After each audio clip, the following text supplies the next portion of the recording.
Okay.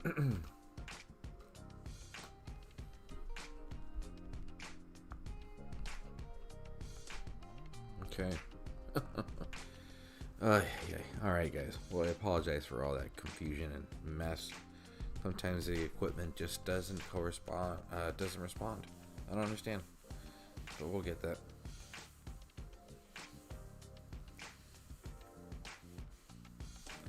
Question for you, but I got this Titan already. Well, okay, Christian. What is your question? Oh, what up, Darth? How's it going, brother?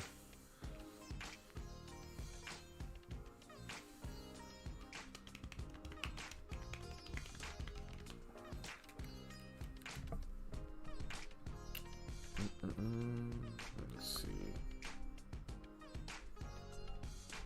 All right.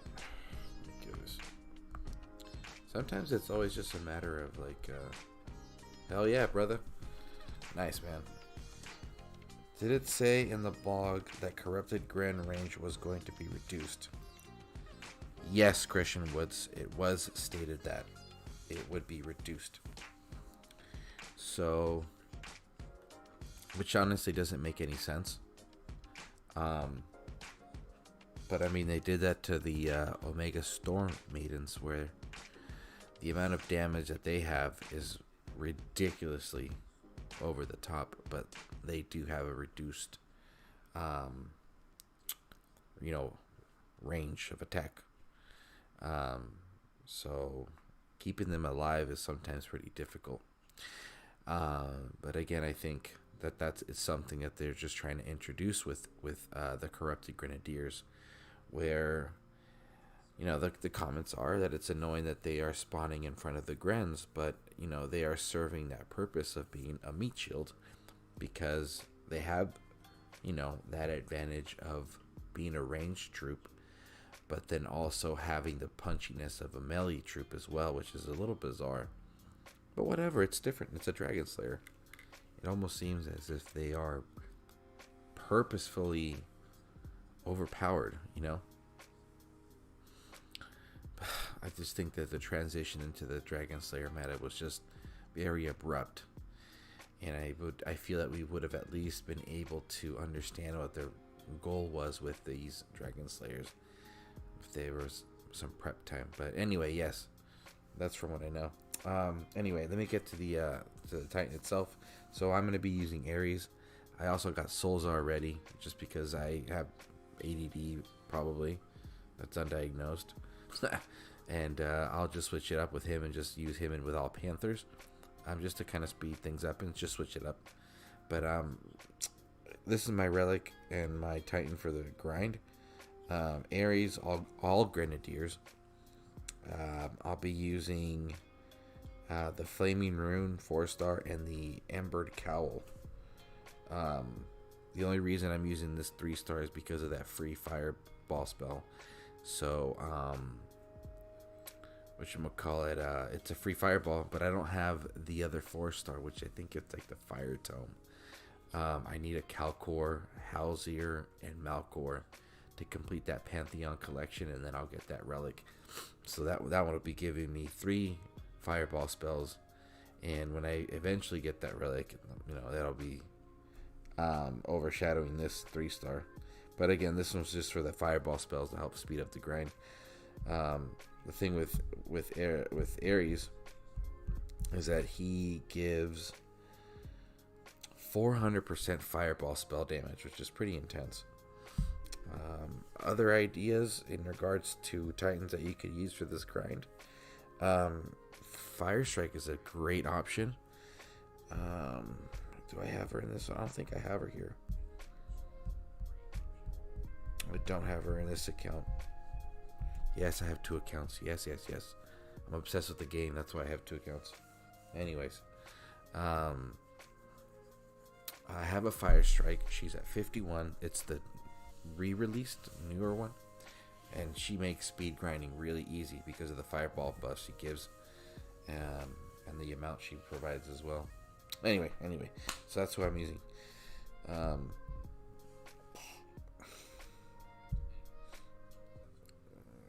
Yeah, man, I'm stoked. Ares is fun, and the craziest part is that dude, Ares can take just about anything down, so I don't really have to worry about who I'm hitting because I'll probably just destroy them. Watch, look at this.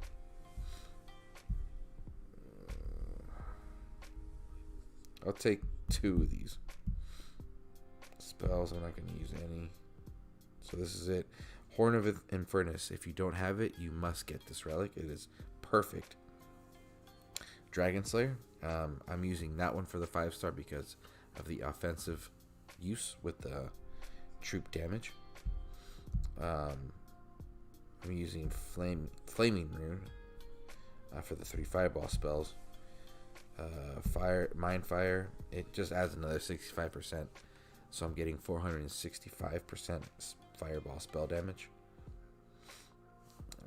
Let's see, Embered Cow. But then this is the one of the featured, or the offered, excuse me, relics for the event called Warrior's Belt. It is phenomenal. Now here's the thing: for those who don't have Ares, you have to remember one important thing. There are a few relics out there that were released before him that do have the description of Titan and Troop fire damage. You want to be able to collect all of those options or those relics because it also buffs his Spartans. So with the Spartans coming down, they already have a boatload of damage, and this amplifies it because they are based off of a fire elemental damage. And what's the other one called? It's called the Hellbringer, I think. Halberg.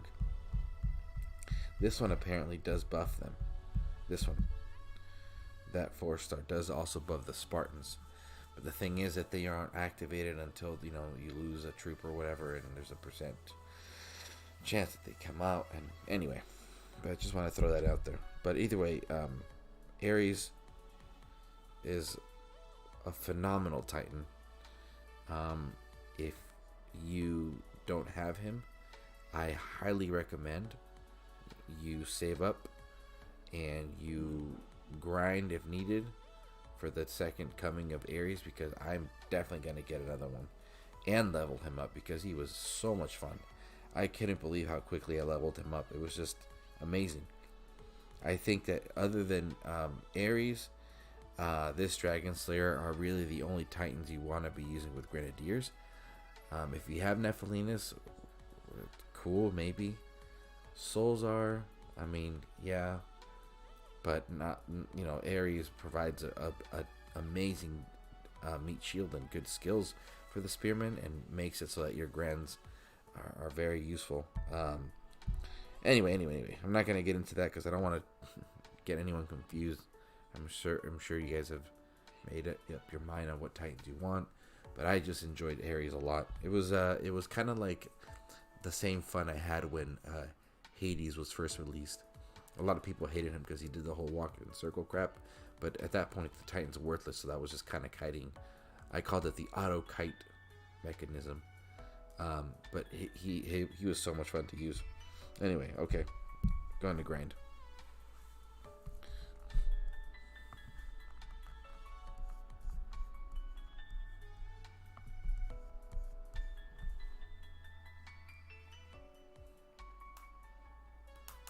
And as always, as I enjoy asking, if you guys feel that certain sounds are off, let me know, please, just so I could adjust accordingly.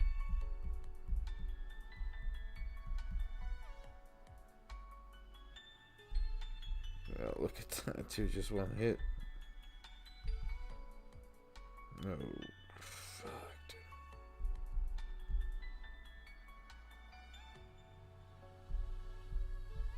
Oh, I don't, yeah, that's the other thing, you lose a boatload.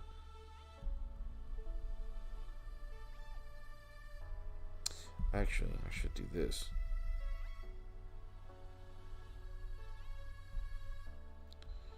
And then I'm going to do... I always have to have enough of these maidens.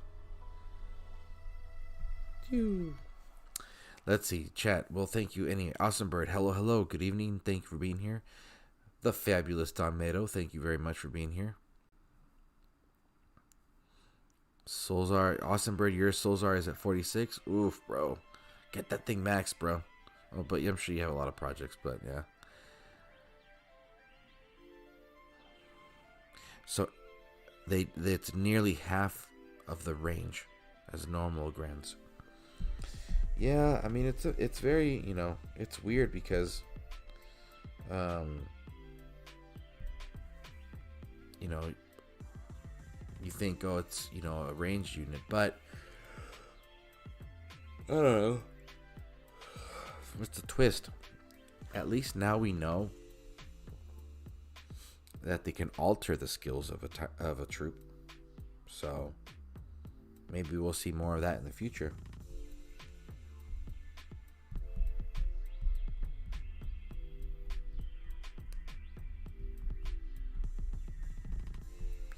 I usually tend to use the Omega Grens as a meat shield, even though they provide way more damage and stuff. But the thing with them is that they're still a little busted up. They don't really fire as quick as they should, you know, but it is what it is. It is what it is.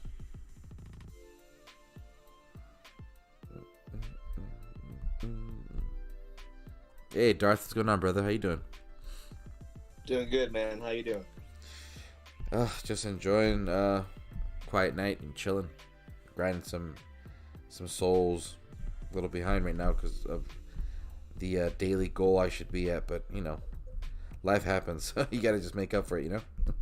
Oh heck yeah, dude! Man, finally, my family's finally asleep, so I'm able to actually get on and not be bugged. That's the exact same thing for me. How you feeling about this new Titan? He's interesting, right? I mean, he's an interesting Titan, and what they did with the Grenadiers, I mean, as weird as it is interesting as well. You know, I was kind of curious with the whole melee damage when they said, "Oh, we're gonna up that." It makes me wonder, does that mean that they have different stats for their range damage as well? Then, I mean, is that something that's internal there, that's for all troops, or just for these ones now? You know, it's like, I mean, what gets buffed and what doesn't? You know what I'm saying? Yeah, it's interesting you bring up that point because because I mean, when it comes, you know, I was just making a comparison earlier, that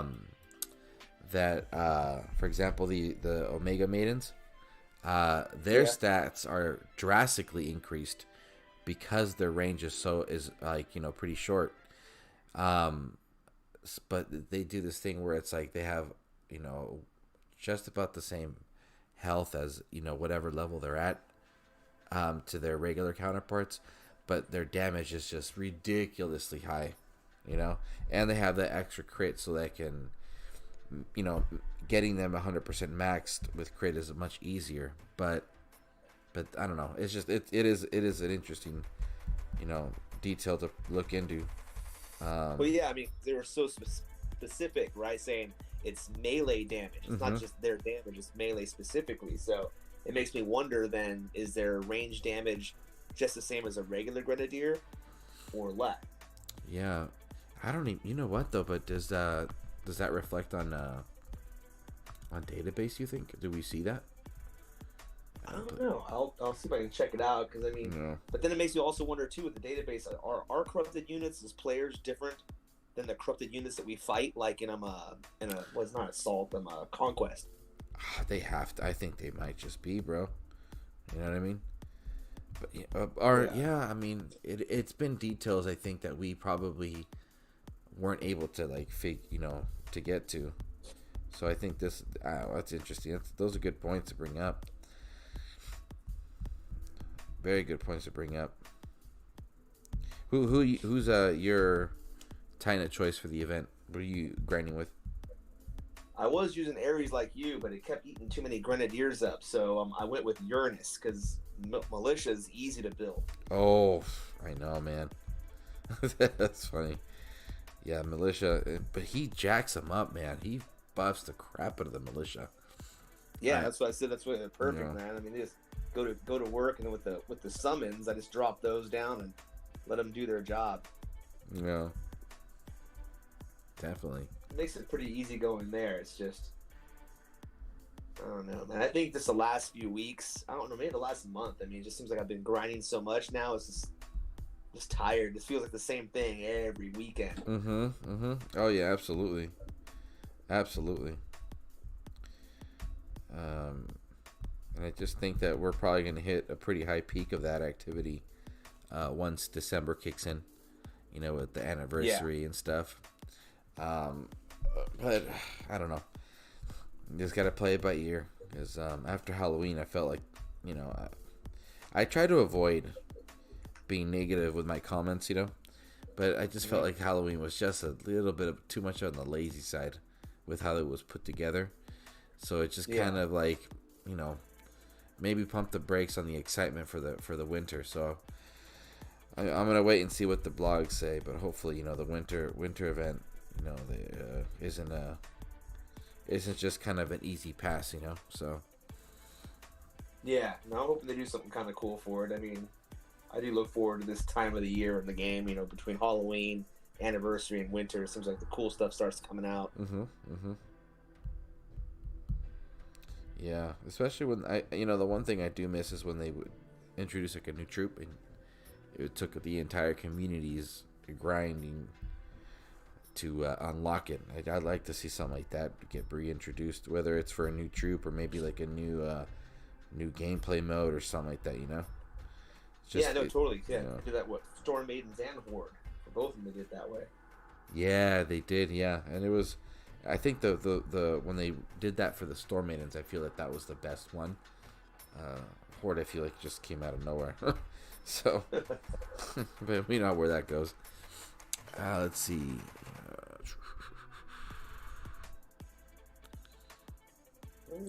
Tarhunt. Damn, Austin Bird, you're quick, dude. You already got him to 46. Christian Woods is saying that it's got to be less than half. Less than half? Oh my goodness. Corrupt range is 30 and normal range is 70. My goodness, that is... but I like them more because they have way more damage and half the fire rate. Oh, so they do have more damage. Plus, they can stand up in melee with 323 HP. 323,000 HP. Holy crap. Yeah, and it looks like they do about 28,000 in damage compared to 10,000 to regular level 25 Grenadiers. Well, now, my whole thing is this, though. Is that just their range damage? And is their melee damage even higher than that because of the whole buff? You know what I'm saying? I mean, that's what I'm saying. Is that now we're talking two different kinds of damage, melee and ranged. Like I said, they were so specific. It said melee damage is buffed. It didn't say anything about their range damage. So which damage are we looking at? Yeah. And it seems that they're not really... well, I mean, with the little gameplay that's out there, it seems that their range isn't really being utilized because they're dropping so far ahead. Yeah. You know, ugh, I don't know, man. Gotta test that stuff. You look at Conquest, they don't lose range. Okay. Well, I mean, Conquest is, you know, there's a reason why it's called Conquest. It is a battle, so I don't think it's a big deal that they have the appropriate, I guess you could say, range there, just because it just makes it a little bit more of a challenge, which is more fun for me. Obviously, I'm just thinking very selfishly. I'm sure other people wouldn't agree, but either way, it's all good. Austin Bird says corrupted grand range is ridiculously short. Damn, dude, I want to hurry up and get this guy then. Just start playing with it. Conquest data ain't that accurate anymore. They keep tweaking them as now we get to use them. Like their health now is insane. Range has always been the same though. Yeah, more range and melee both. Ranged damage over melee. My goodness. I don't know how people get these information so quickly. I know, we definitely need those number crunchers out there doing it. I know, man.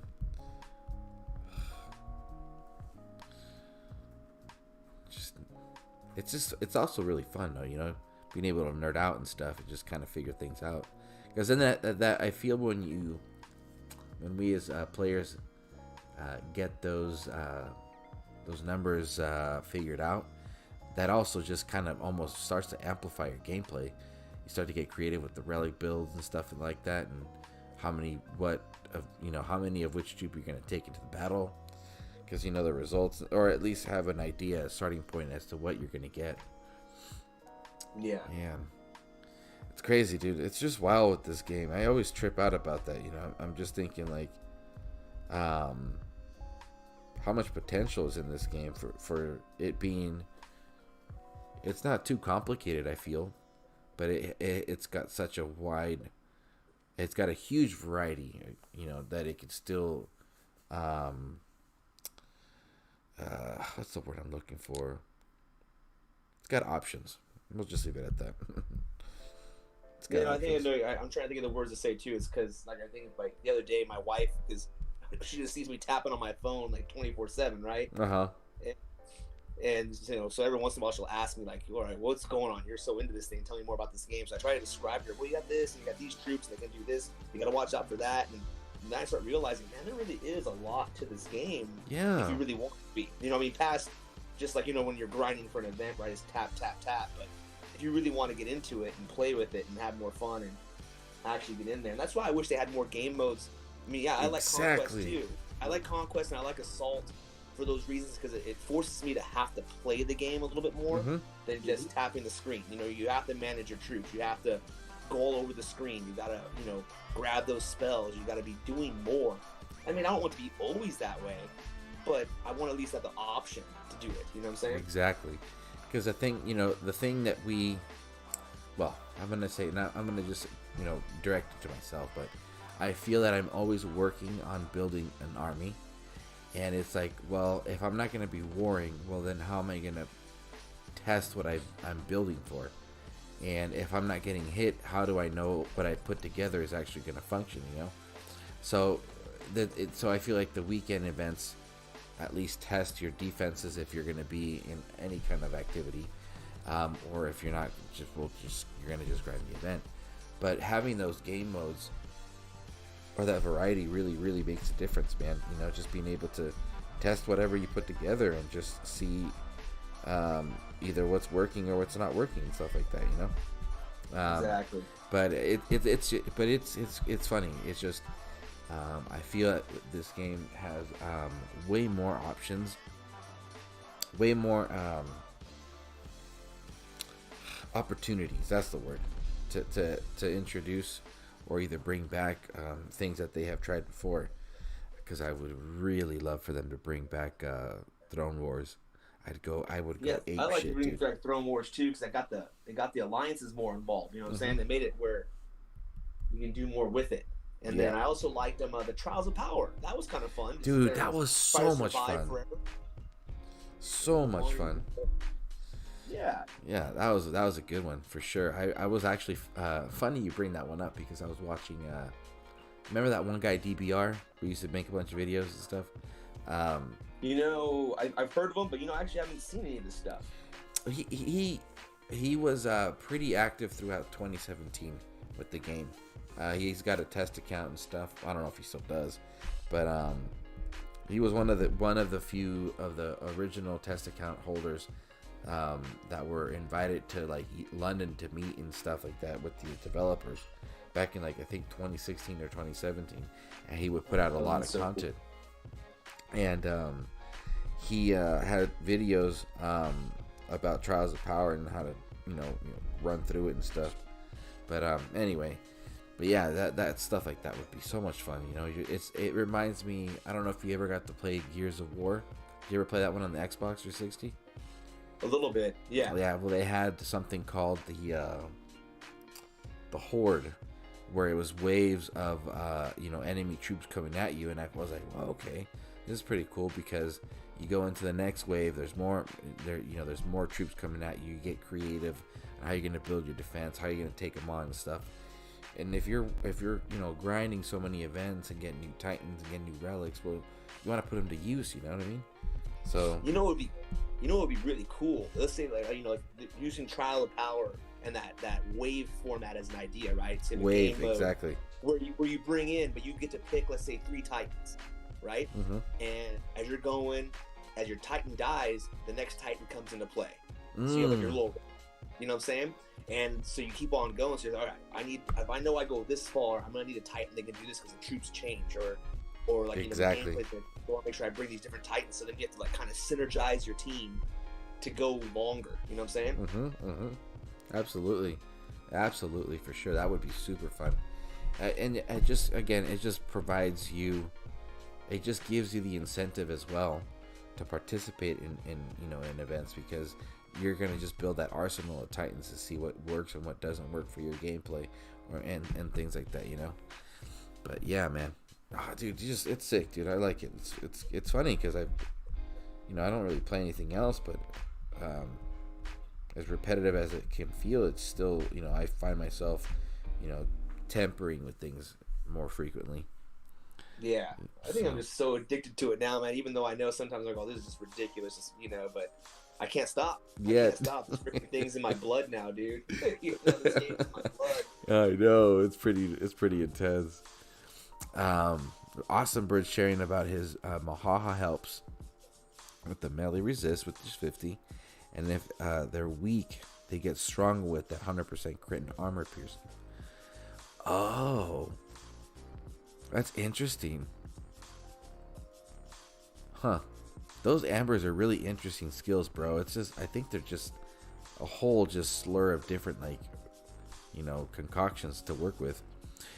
Christian Wood says, what's crazy, I have tons of relics that would buff AP, but technically they are a different troop. The corrupted, well, yes, that's true. They are technically a different troop, but they still benefit from the standard troop buffs. They don't benefit from the Omegas. So any, you know, for example, using this guy, Tarhan's with anything, like for example, what is it, Hades Chariot, that has that Omega Grenadier buff in it, that skill is tossed out the window because it doesn't have any use for them. I don't know. I talk about this game so often to my friends, I'm pretty sure they know the game mechanics inside and out, and they don't even play it. Ugh. Yeah. You gotta get these people onto the game, bro. I want to find a way to like get this like promoted out to people, bro. I feel like people, there would be an interest. It'd be cool if they gave like a reward, like a recruit a friend, like they did for World of Warcraft. You were able to recruit someone, and they said, "Hey, you know, so and so referred me," and that person gets like a reward. You know, you might be getting more people. Hey, man, you gotta log in at least to get me the reward. You know what I'm saying? Yeah, a lot of games do that. I know. I don't know if you've ever tried playing that game, Raid Shadow Legends, but they have that incentive that you get. Like, for example, they do that. They're actually great about it because what happens if I recommend you, then whatever perks you get, I get as well, and we grow together. I'm like, oh my god, that's so creative. Ridiculous. But you know, I just find it so bizarre sometimes on how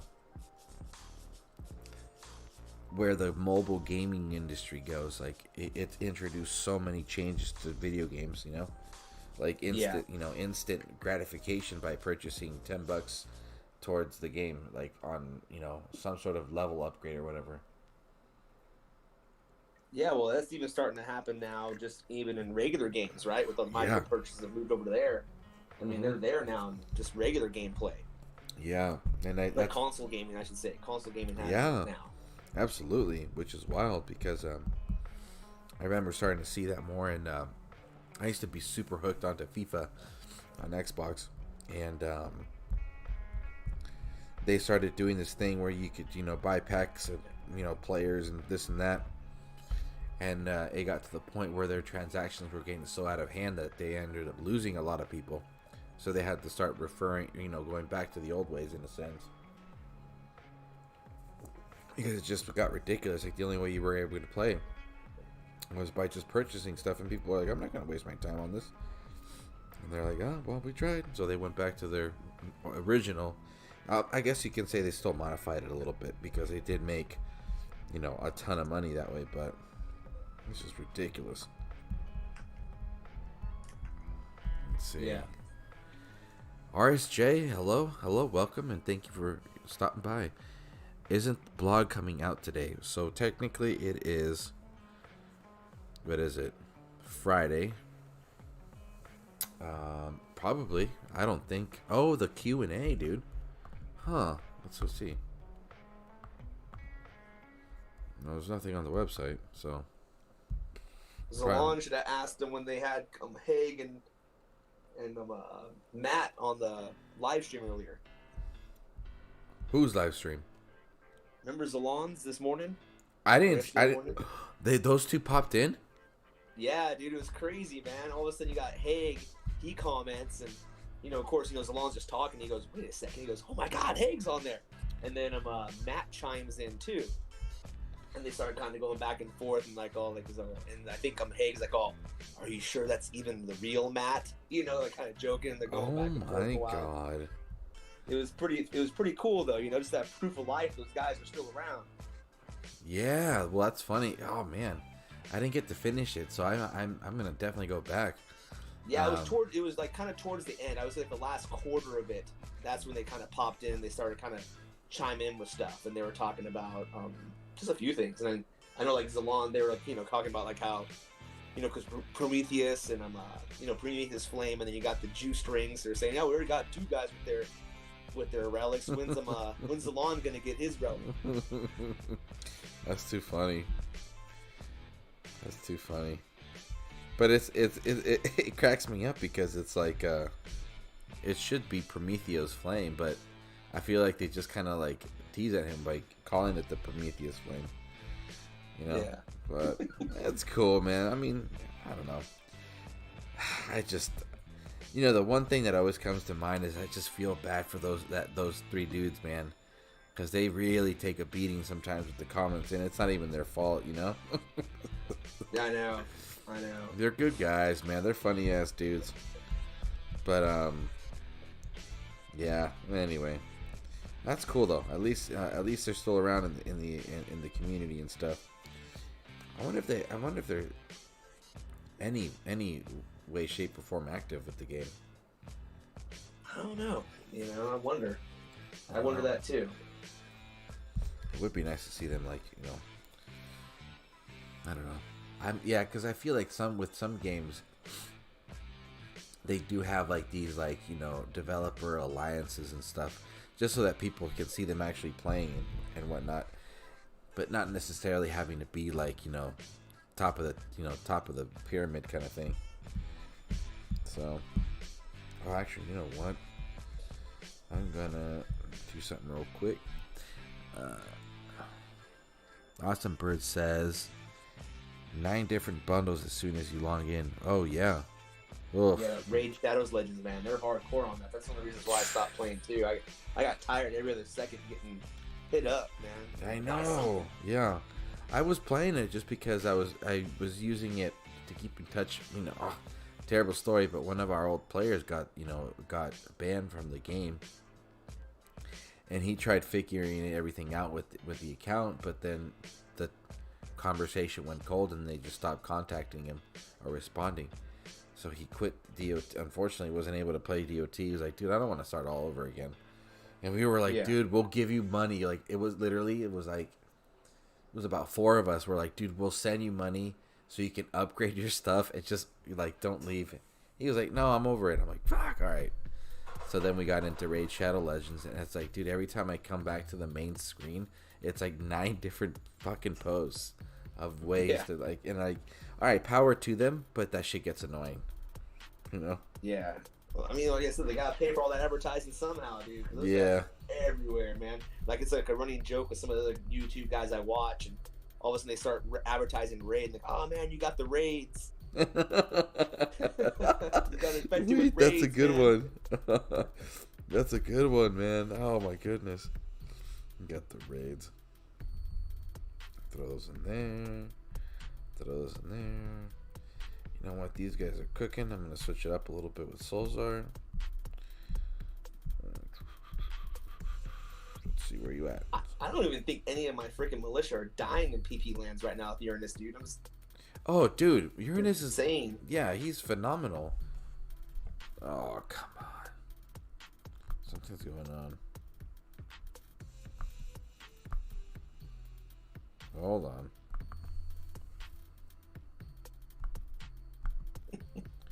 Freaking, I think the capture card's given out, dude.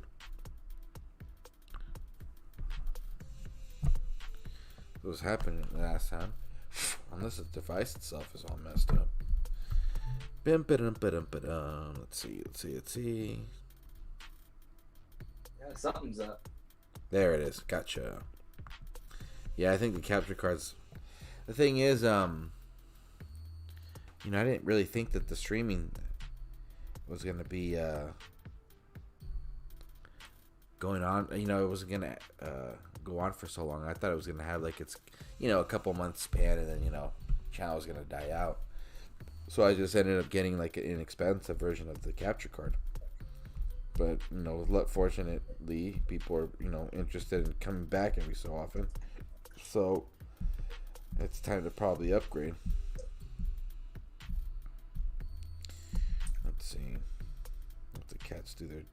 Let's see. 18,305. My God, that's so much. All right, let them do their thing.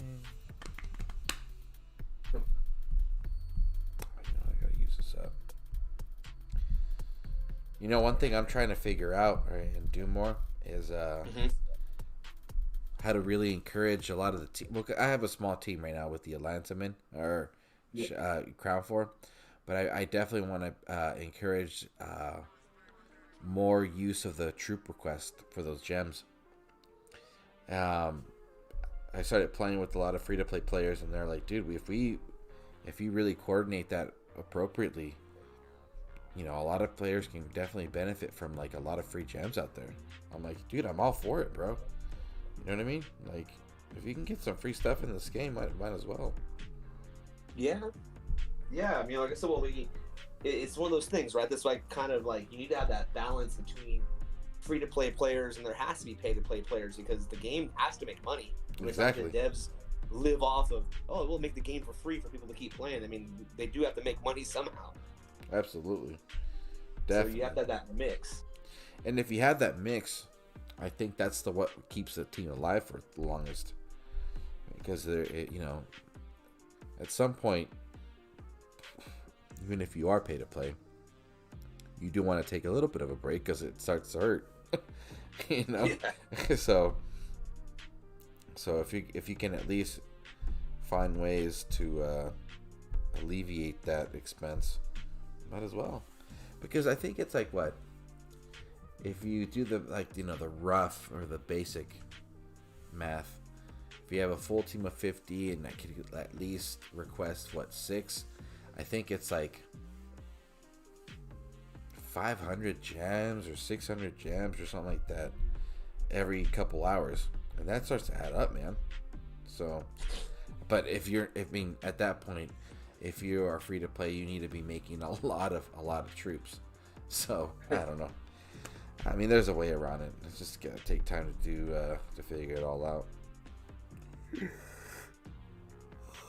But what I noticed about Uranus, because I have him on my second account, is that he really turns those militias into like little piranhas, man. They're just freaking chewing everything up, man. That's insane. Yeah, they're beastly, man. Yeah. Which I like. I mean, that's one of the things I think I like. I mean, I secretly really do like the human troops, and that's why whenever there's a Titan that comes out that boosts them or lets me use them, I like it, because it's just something I like to use. Well, for sure. Yeah, definitely. So I definitely can say that you're a huge fan of Achilles, I can imagine. Oh, heck yeah, man. Dude. I like it. I like how Achilles just drops those troops all over the place, too. I mean, it makes PP, like just ping pong lands is so easy. Yeah. Honestly, man, there's a couple, the War Gods, for the ones that I did get, because I still missed out on Totek and then Tengu. But dude, they were just so easy to level up. I don't know what the heck it was about them. But Achilles, out of all of them, was definitely the biggest like shocker, just because of the skills he provides. I love the fact that if you keep him alive the longest, he keeps buffing them up, and that's usually what the human troops need, just constant buffing. I would have loved to see if that skill would have been doubled on defense, just because it would have made human troops on defense even more tougher, So yeah. Let's go back to chat. Don was asking if you're going for top 50. Am I going for top 50? I would love to go for top 50, but unfortunately my team is lacking the amount of players and interest for this event. So I think that if I, because I really want to spend time. Well, I do have the goal of just kind of dedicating some more time. Not kind of, but no, dedicating time to the channel. Maybe I'm making a couple more pre-recorded videos. And obviously finding a consistent schedule with the live streams. And I think that would definitely help promote any newer or maybe interested players that would want to join the team. And that way have like a maybe like a top 100 team or something like that. Even 4K team for me is phenomenal. You can never go wrong with 4K rewards every season or every event. Yeah, no, like I said, I would definitely do a 4K team if I was to put together my own team, and for let's just say event grinders. I just want people who are going to grind the event out, trying to like make their money go last longer, because that's why I make those videos where I show like how much it costs to grind an event. Because granted, yeah, you can spend $100 every event and finish it off with the boost packs, but if you grind it out, you can get 2 to 3 events for the cost of one, and you can make your dollar goes longer. Granted, it's time, but if you don't mind your wife staring at you nonstop because you tap on your phone screen all day, then you can do it. Yeah. Yeah. Like I said, my wife gives me the side eye so much, dude. She's like, you're attached to that phone. I'm like, well, I gotta grind it out, man. Yeah. I gotta grind these events. But the thing is, though, yeah. She's like, that's the only thing to be grinded, dude. If you keep playing your freaking phone. Well, if you're gonna freaking put that promise out there for me, then might as well. Shit. You're like, well, shit. I guess I better buy some booster packs for the grind tonight. Oh my goodness, man. Oh, that's too funny, bro. That's a good one. But yeah, but the thing is, though, too, is that for the players that do grind events, the advantage that we have or is presented is having the opportunity to max relics quicker, because that's yeah, dude. That was the reason as to why I started going from skipping events and just doing like 2K to like trying to get like at least a 10 to 12K grind, and then paying for the rest just because of time. Even that itself was just like, I don't mind putting in the funds, and I don't hope these comments don't make anybody out there uncomfortable, because I know we're all going through some changes with this current pandemic situation, but in the end, I'm able to at least get at least 2 to 3 relics almost max in a weekend, and that's that's phenomenal, man. Because that's two more that I'm going to be able to have in my back pocket whenever I need it for an assault, a conquest, and maybe even a war if we got our issue, a little bit of a little funk with someone. So, but and at the end of the day as well, you start to understand what works and what doesn't work in the game at its current time. So I don't know, for anybody out there that's interested in grinding events, I highly recommend it. Obviously you pick and choose, because it is wear and tear on your brain. So yeah, but it's worth it though, for sure. It's definitely worth it, man. Especially like I said, going back to the 4K team. If you can have a 4K team, it makes it even more worth it, because then you're getting, like I said, because every event has a value built into it, and if you can add in the $10 of gems you're getting for 4K, because 4K works out to about $10 in value. It makes it, just makes your dollar go longer, dude. It makes the grind a little more worth it. Absolutely.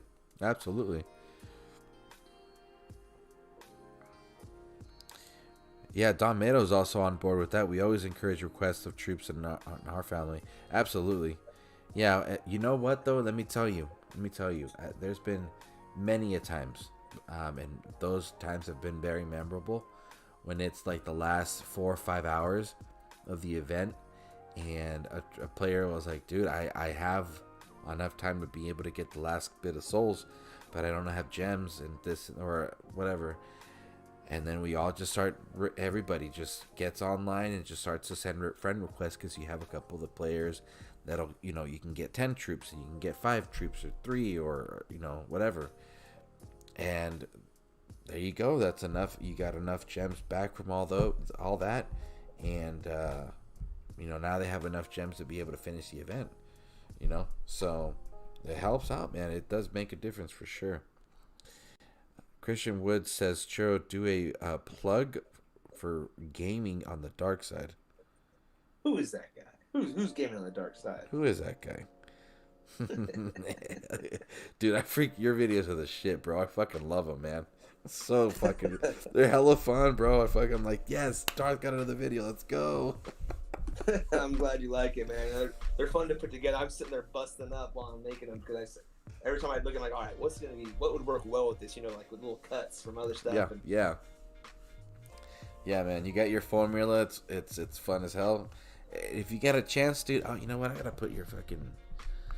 find your channel. I'm gonna look it up on YouTube, but I'll put your link in there, man. Get everybody on board. If you guys haven't subscribed, you guys need to get on board with that. I appreciate it, man. Absolutely, dude, for sure.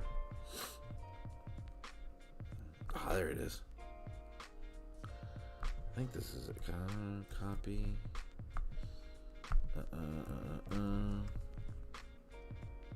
Yeah, there we go. And then, boom, right there. Pew pew pew. Get people to hop on the bids. Gotta subscribe, peoples. Nah, Don, we're in different alliances. I'm in Events R Us. Oh yeah. Those guys out there, man. You're out there with GODAN and Headbanger, yeah, huh? GODAN. Yeah. Oh, GODAN, he's so fun. He's so cool. I'm so glad he got his freaking account back, dude. Dude, tell me about it, man. I was looking at that earlier today, and I was like, wait, what the hell? And you know what, though? He was being patient about it. Good for him, though, Good for him. Yeah. Let's see. Ooh, I'm not. Oop. There we go. Yeah, I think there's been a couple events. There was a couple events I did earlier in the year with ERU. I was actually with them throughout the entire the War Gods meta, I guess you could say. So it was nice to have, ranked high and gotten that second copy of the Titan. But man, it's ERU has some pretty high standards, man. It's hard to keep up with them.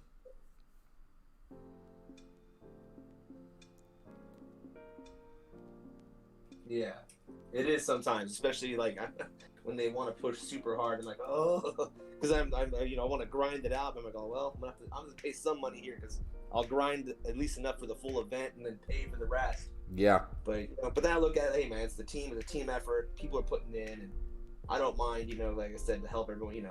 It's a team thing. Exactly. And, you know what though? Let me tell you something. With a few of the games I've played that are very community based, dude. If you find yourself a team that is a team, my goodness, it is hard to let go of this game, bro.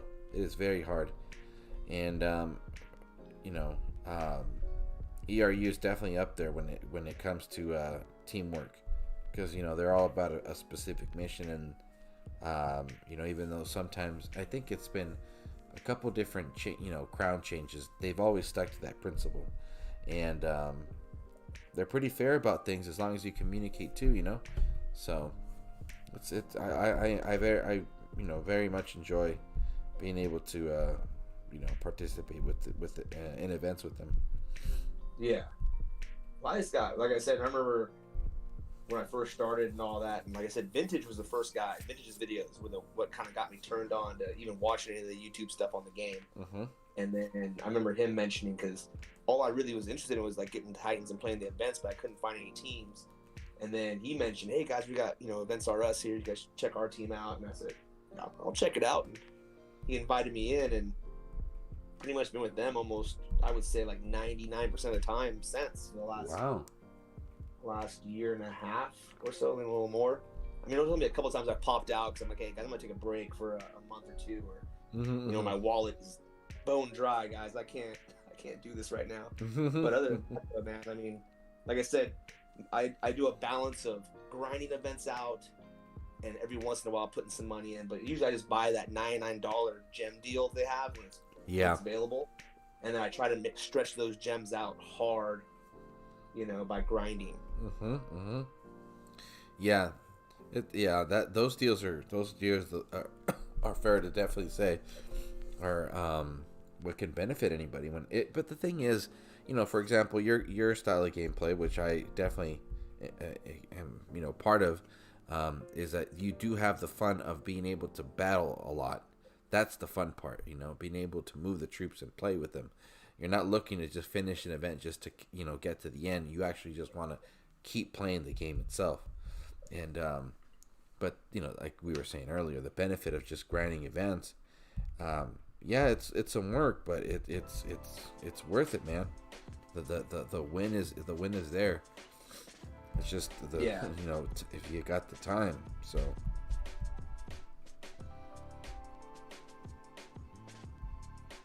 I do like being able to take advantage of all the Titan XP, like you're saying, the forging food. Mm-hmm. I mean, that's what you really do get from grinding. Mm-hmm. Just having this, I like having a deep roster, because when someone messes with me, I mean, for the most part, no one really hits me that hard most of the time. Mm-hmm. But if someone ever does, at least I know I can hit them back if I really want to. Like, oh, okay, let's play then, dude. Yeah, for sure. I know I have nothing but little 1-star Titan, or level 1 Titans in all my lands, because I leave all my lands open PP for every event. All my lands for the most part are always PP'd out. Just to share the love on that, since absolutely I'm grinding, I want to help people grind.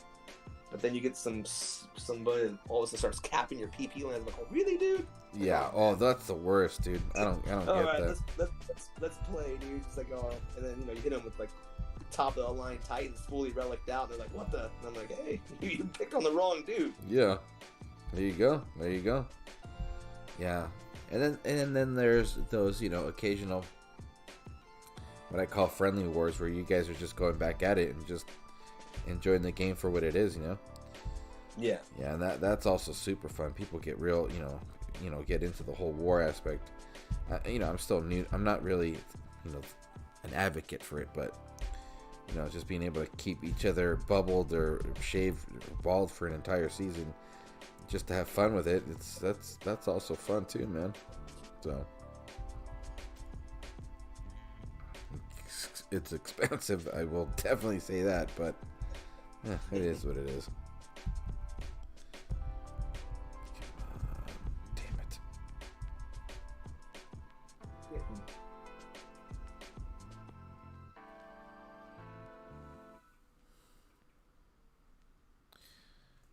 Oh, Attack Dog, dude. Yeah, dude.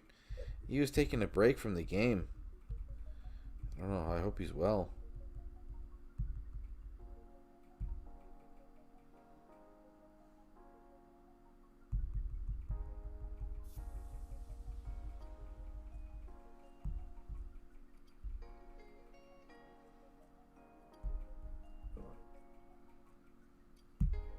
Come on. Take him out. How many fucking lightning spells does this castle have? Jesus. I'm watching, man. They're just an expensive victory, dude. Yeah, it is a very expensive victory. Jeez Louise. I forgot to take the fucking. I gotta remember, dude. I gotta let that fucking Warriors ring tick a little bit more.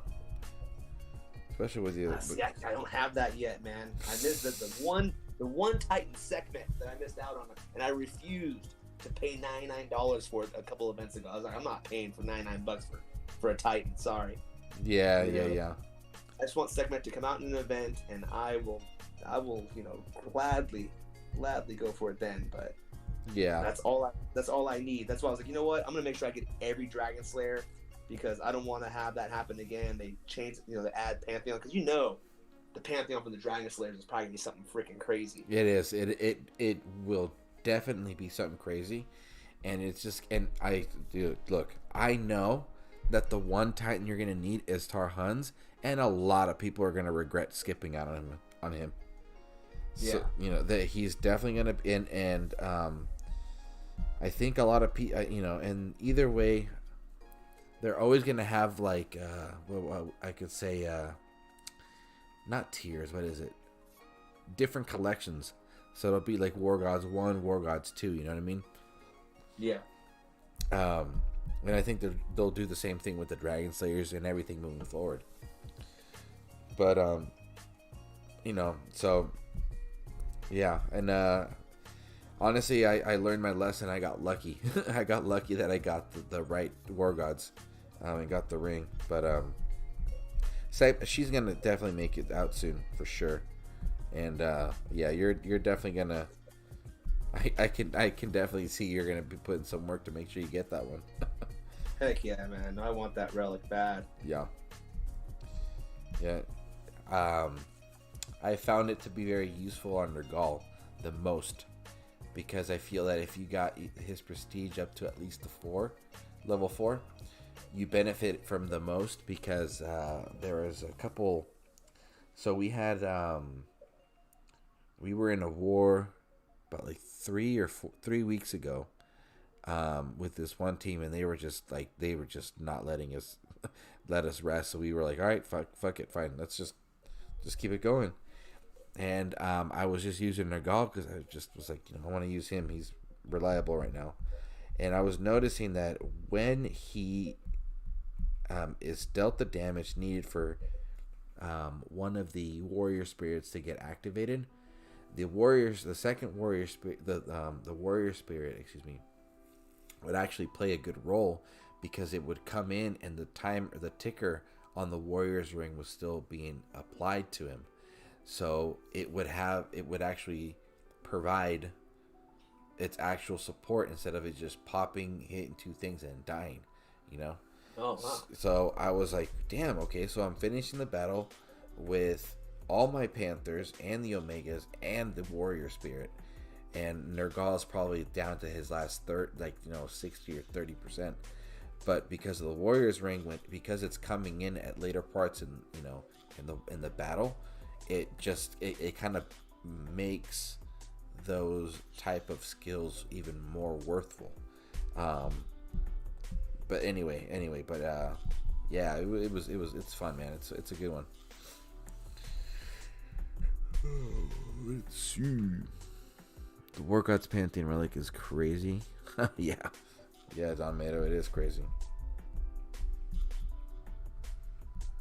I'm just curious. I don't see why they don't do it. I think they totally should make a Pantheon collection for the freaking Divine Titans. Oh yeah, I've never thought of that. Make something. Obviously, it'd be freaking crazy, or maybe it's a certain. Maybe you get maybe rather than even being a relic, it could be a special Titan you get. Just like, hey man, thanks for playing the game so much and saving up DGs and spending them on these Divine Titans. Yeah, because either way, they eventually do come out on events, so you can. Yeah. There is a somewhat of a chance there, to get them. But oh yeah. The thing is, I understand that, for example, Zabava, right? And these Dragon Slayers are just ridiculously overpowered. But I still feel that Live Spark and Necrosa still have, worth. So I just find it so difficult at times to think that they're going to be offered in some sort of like event where everybody can get them, you know. And they're obviously gonna make it, you know, a specific event because we're gonna make so much money when they get released, you know. Yeah. Like, regardless if you are, especially for anybody that's new and they get released on like a conquest weekend or like or for like maybe just another like in between event. My goodness, dude, that would be insane. Yeah, or like I said, I mean, like how you're doing the stretch goals, right? And rather than a relic, they have a crazy Titan at the end. Oh yeah, absolutely. Let's see.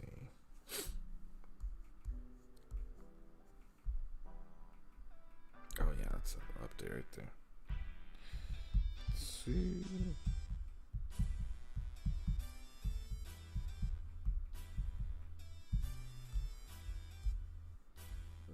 Where is it?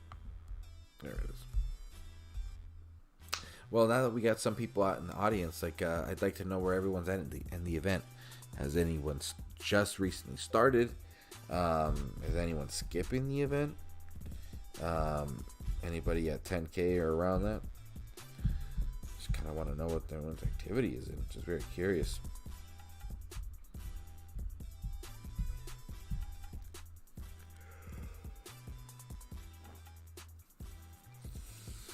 Let's see.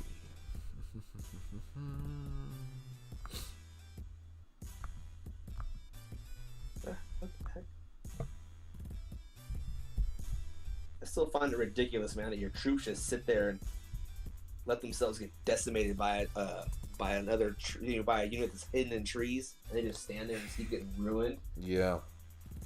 You think at some time they realize, hey, you know, we're dying here. Let's go attack whatever's hitting us from the trees. Yeah. Well, I mean, we'll see. You know, either a lightning axe or a volley coming at us from a certain angle. Let's go get it. Yeah, man. There's so many things in this game that sometimes just crack me up. Yeah. Let's see. Dred's bike's at 18. He says he's going to finish his alliance currently in the top 10. Nice, dude. Dude, hell yeah. 18K on the first night? I mean, first day? Absolutely, bro. That's the way to go. That just helps it so that, you know, if anything pops up in the weekend, you know, you're not dragging tail or waiting too long. Waiting to, what's the word? Losing time.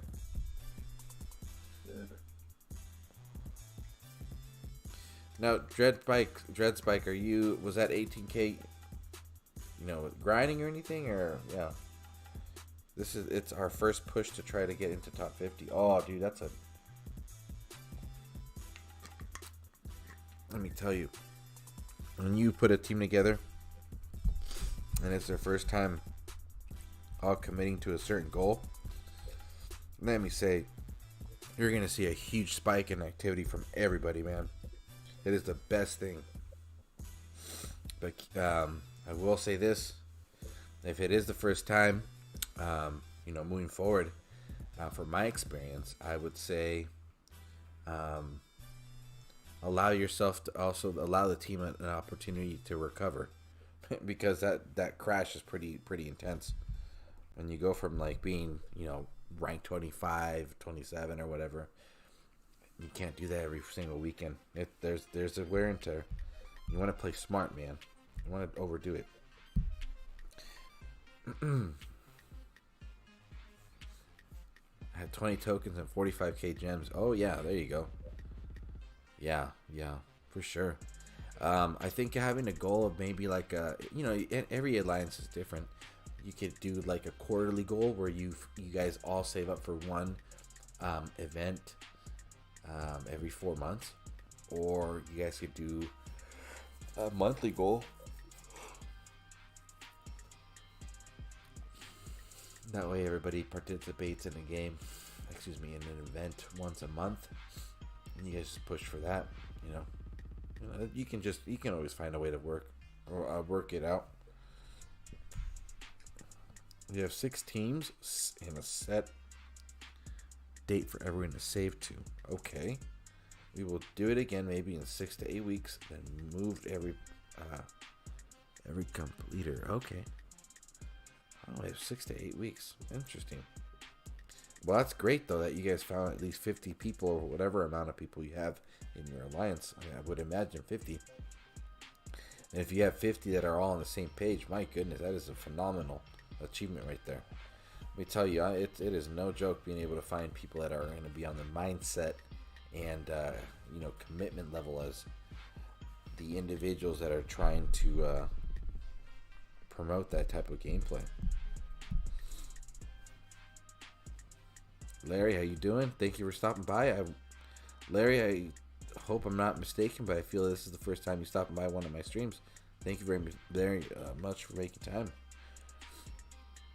Am I finishing this one, Frantic? Absolutely. I will be finishing this one. I am very excited for this new Titan because he has one arm and he looks cool. Plus, he reminds me of Kratos from God of War, and I haven't even played that game, and he still looks cool. Took some organizing and worn out all dread spike. Oh my goodness, yeah. Trust me, I have a light experience in that, and some also other nightmarish experiences from that. I think you and I will agree that sometimes organizing a team is like working with children. It's not easy, bro. It is not easy. Love them to death, but it is not easy.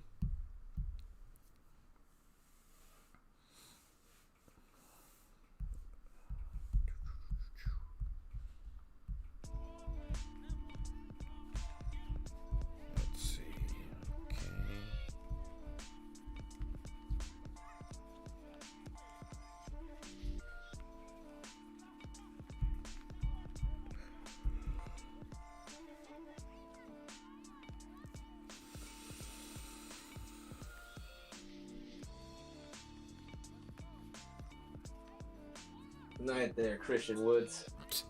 Man, thank you, Christian Woods, for always making time. You are very, very supportive with a lot, staying up this late, man. Rest up. Talk to you next time.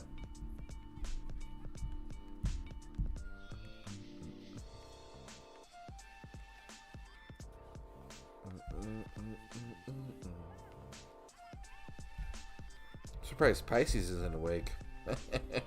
I know, I was actually going to ask you about him. Yeah, dude, I got a message him. I'm a little worried now. If he's grinding or not. God, that legendary grind he did a couple weeks ago was just insane. Dude, he messaged me. 50,000 or something like that? Yes. Yeah. He did the full 50k straight grind, no booster packs, just nothing but the 1.4. And then once he finished that, he was like, all right, I'm going to take another nap.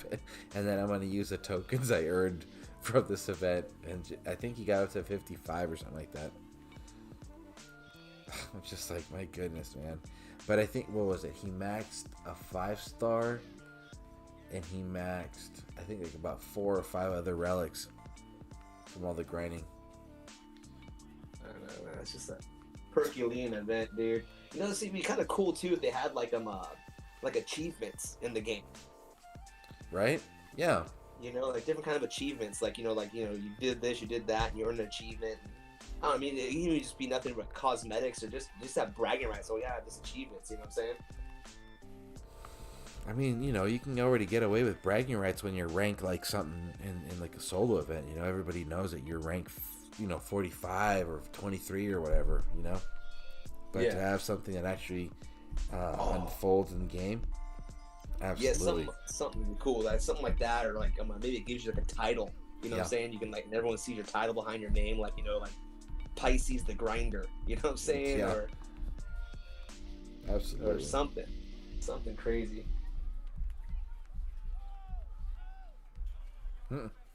Oh, Pisces. There's a guy who does that. Always look for other teams to combine with. I thought you are with them. Oh, no. We are called Arcadians. Huh. Dread Spike. Okay. Seems like a new team.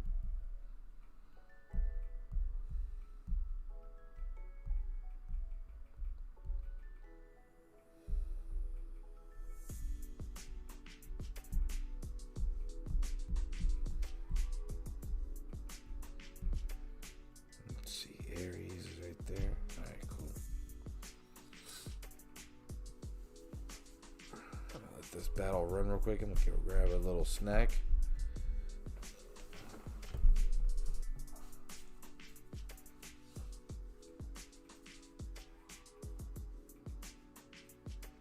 A side note, kind of a proud dad moment. My little girl, she's been watching me do this, right, and starting to get more involved in streaming, or not streaming, but making my videos and all that stuff. So yesterday she's all, "Hey Dad, can you help me make my own YouTube channel?" I was like, "Sure," because she plays a lot of Roblox, right? And she plays this game called Banana Eats and other games. Okay. And she made her first video, dude. And I posted up, and she has her own little channel. And it's just fun to see her like get into it, you know. And she's like, "Oh, tell my wife, I want to be a YouTuber." I'm like, "Hey," so I'm told her, "You'll probably end up being huge." I mean, because it seems like some of these kids put together some crazy stuff. I said, "Daddy has no problem living off your success, baby. Do it." You know what, though, man? Let me tell you something. That's the beautiful side of YouTube. It is a very empowering creative outlet, and obviously, yes, as parents, you know, we have that concern that it gets, you know, either out of hand or anything toxic comes to it. But I you know, when kids start to put things together, man, that is such a huge level of maturity. You know, it's like setting themselves a goal, having like a vision of what they want to do, putting it together. My goodness, man. It's good stuff, dude. I can only imagine how cool that feels to see your kid do that, you know? Yeah, it is. It's fun, man. It is cool to see her do something like that. Absolutely. Interesting.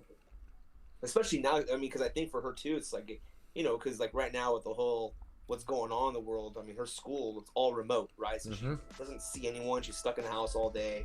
So there's a chance for her to kind of express herself and absolutely do her thing. And yeah, and just to see her excited about something's fun. You sit there and see her really excited, being creative, and it is pretty cool, you know. And I'm not gonna lie, man, that freaking Banana Eats game, if you've never checked out Roblox, Banana Eats it can get intense, dude. This freaking banana's trying to eat you, and you're running around, but then you get also have a chance to become the banana, and you try to eat people. It's a weird game, dude, but fun. But when that banana's on your ass, you I mean, I'm like screaming, like, ah! I'm trying to run away from it. It's like, dang, this freaking banana. You know, I mean, I was not prepared for how intense that game can get, dude. Yeah. There's another one in there, bro. So, I was playing that with a couple of the kids I work with, and they were introducing me. It's like a scary game, but you're pretty much walking around in the dark, and like a bear is supposedly coming at you. And like, you know, the graphics aren't like intense. They're like these like 8-bit looking graphics and stuff. But the gameplay is actually pretty creative. And the kids are like, "Oh yeah, dude, like you have to go this way, you go that way." And they're just manipulating me, and I'm like, "Okay." But then the bear comes out of the bush, and you have to fucking, like, you know, run away from it.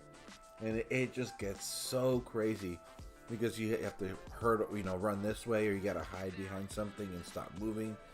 And they have, like, you know, it just gets all crazy and stuff. Ooh, a 4-star. Hell yeah. Oh, nice. But yeah, man, that's great, man.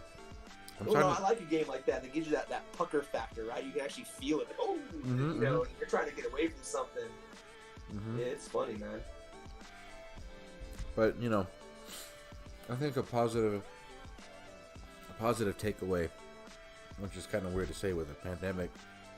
Yeah, I feel like it just does push creativity to those that probably didn't really embrace it, because you just realize the importance of like having to be around people sometimes, you know. Yeah. It's like, honestly, bro, it's rough, especially for me, who is an individual that likes to be around in a big group setting, hanging out, you know, talking shit, having a beer or two, and just being around people is just a good thing. But then having to take that away, and you're like, well, what do I do now? How do I stay sane? Like, you know, so anyway, good stuff. Yeah.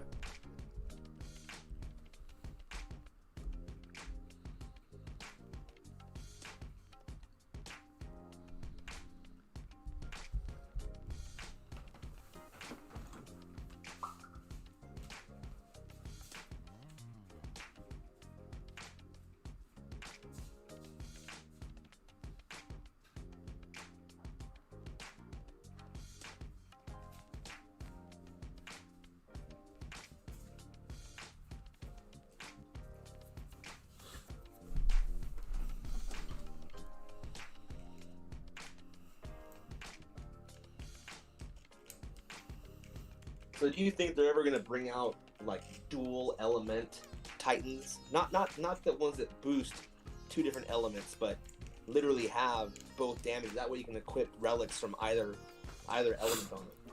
I do think so, yeah. I think they will, because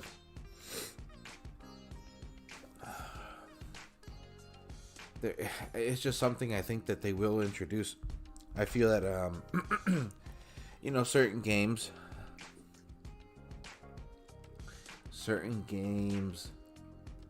have you know, obviously their style or whatever they got going on, but they're still kind of like these like baselines that they all have in comparison, you know, that they all have in common. I mean, and I've seen other games where it's like, oh, now this character has gone from a, you know, a ranged unit to now a ranged and melee unit, because they're just trying to, you know, mix things up. So I do feel that at some point, you know, I wouldn't be surprised if we see a Divine Titan bring in that new element where it's like they do both fire and poison at the same time, you know. So now you can even use, I don't know, poison relics, fire relics and stuff like that. So yeah, I do think so. Yeah, or I mean, it would be interesting. It would give you a chance to also utilize because it's really annoying when you have a relic you want to use, but the first skill is, you know, boost a certain kind of Titan damage, you know, like fire or this or that. You can't use it because it doesn't even show up. Mm-hmm. It's only for that Titan. That exactly. Element. Exactly. Yes. And a prime example is, for example, Solzar. One of the things that he lacks is crit for the Panthers, right? But you know, there are certain relics that provides extra crit or provides crit in general in the relic skills for Panthers, but they're unfortunately only for poison type. So it's like, damn, dude, like now I can't use this relic and I can't use that relic because this Titan does that type of damage and it doesn't fall in the same line as it, you know? Yeah. So that's an interesting one. I wouldn't have and honestly, I was very convinced at one point that Necrosa's Life Spark were going to be that they would be dealing poison and lightning damage, or they would be dealing void and and poison damage, you know. But I don't know. It's just that I think the one thing I do notice in this game is that they keep upping just the damage and the skills. The amount of stuff that they have, it just gets almost overwhelming after a while, you know. Just so much of it. I know, right? The print's getting smaller, dude, and they're still having to make paragraphs of it. I know, dude. And the craziest part is that they have all this other room where they could just like make more like, you know, pages of what to read, but you know. Let's see. Don Meadow says that we already have a physical Titan that does fire damage and other stuff. So for sure, if they run out of ideas, they can do 2 elementals at the same time. Physical that does fire and other stuff. Oh, I think he's probably talking about Uranus, but the Prestige, where he gets like a fire spell and a lightning spell and a thunderstorm spell or whatever. I don't know. Yeah, dude. Almiron is that weird one, Dreadspike. You're right. I mean, that's one that was like, it has like 3 different things it's doing. In theory, that's interesting because you're bringing 3 different elements to the battle, you know. So I mean, back in the day when people were hard pressed to be able to buff against all elements when it came to defense, and that actually mattered, being able to bring 3 different elements to a fight meant there was a chink in the armor you might be able to use. But now, I mean, full elemental defense is almost just a given everywhere. You know what I'm saying? Mm-hmm. Yeah, but then the counterpart is, I mean, of that is that if you can release a Titan that's just gonna crap all over it, it's just kind of like, well, there you go. But let's see. Don Mato says Solzar doesn't take poison. First skill like the rest of the poison. Yeah, yes, Tomato. That's correct. But the point of that comment was to emphasize that, like, his Solzar's Panthers don't benefit from critical buffs because there are not a lot of fire base relics that boost crit for all the Titans, or even one that's specific for cats, you know. I feel like I'm wrong, but you know, I can't think of any examples at the moment. Hellblazer, good evening, good sir. I hope you're well. It is nice to have you on the channel. I believe for him it is already lunchtime in the Philippines. I don't know. Tomato says, or I think we just need more only troop damage instead of elemental damage resist. Well, I mean, if you have to pick out of the two, I think everybody would rather have elemental resist. You know? I don't know. It's just my assumption.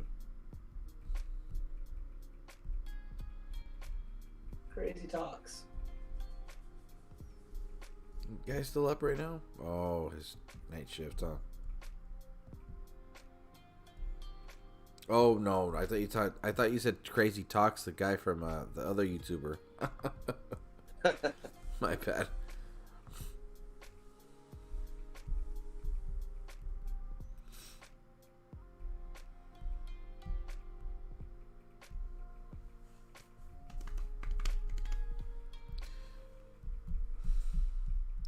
You got any prestige projects on hand right now for yourself, Darth?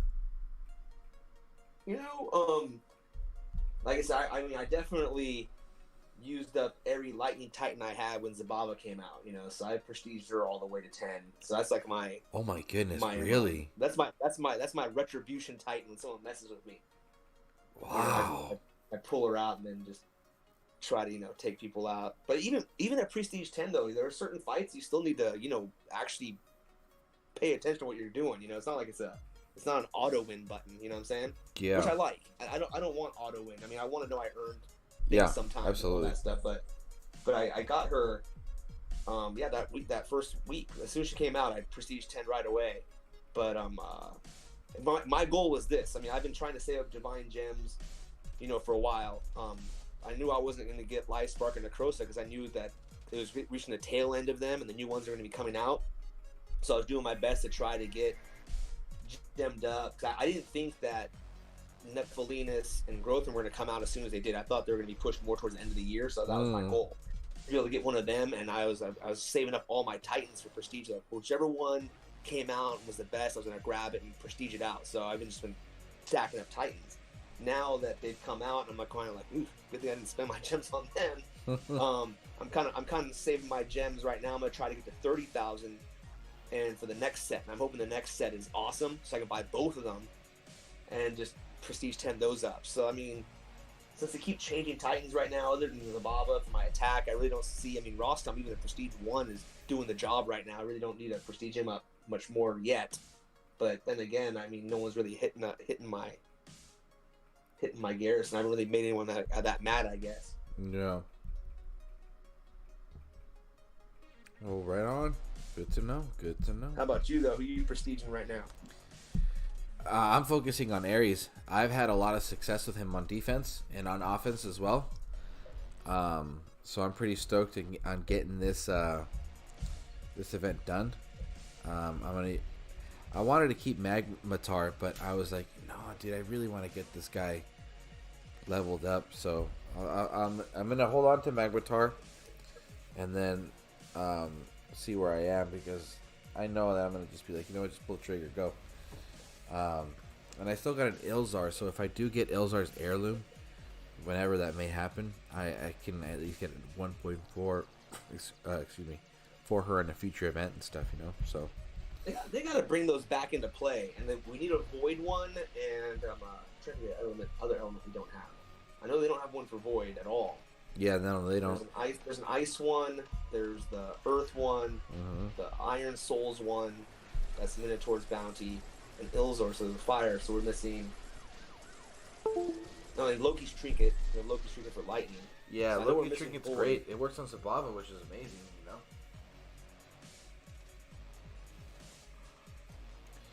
Yeah, because I mean, for the weekend event, I used a Bava because she was getting the 1.4 with that trinket. So, you know, and when you're grinding, any extra soul is great, man. So yeah, it helped out. And the thing is that funny enough, ZALON calls her the streamer friendly Titan because she just runs around and just obliterates everything. So we're just like, oh man. Dreads was asking about thoughts on the Amber versus Golden versus Norse relics. What are your thoughts?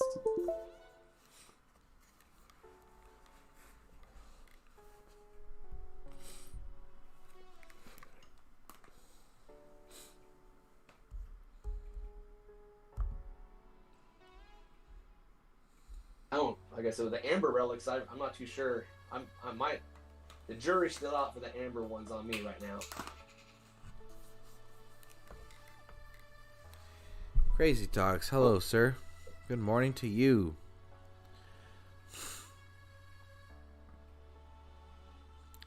I am, let's see, actually, Crazy, let me tell you where I'm at right now.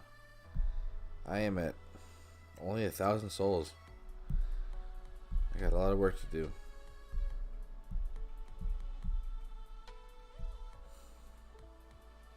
I was wondering about that, Don, and all that stuff. That's my thing, yeah, with that Infiltrator Amber relic. You know, it's interesting because I mean, you're giving up the armor penetration, but you're getting the crit. But the only thing is, the Baba's already got what 40% inherent crit already. So by having it go to 90, you're wasting crit. I mean, granted, you get 100 easy. Not have to worry about having any crit relics, and just go for straight damage. Dude, but get this. So I gotta find. I know there's a leak out there. I can't find the image, but there was something I saw of customer service responding to a teammate of mine. I don't remember who it was. Something about that extra crit turning into something useful for a future skill that will be added to the game. And one of the things that it said, it's dodging attack. So like a dodge. And I think that the extra critical is going to play a role in that aspect, as to how it triggers or however it will be used. Excuse me, you know.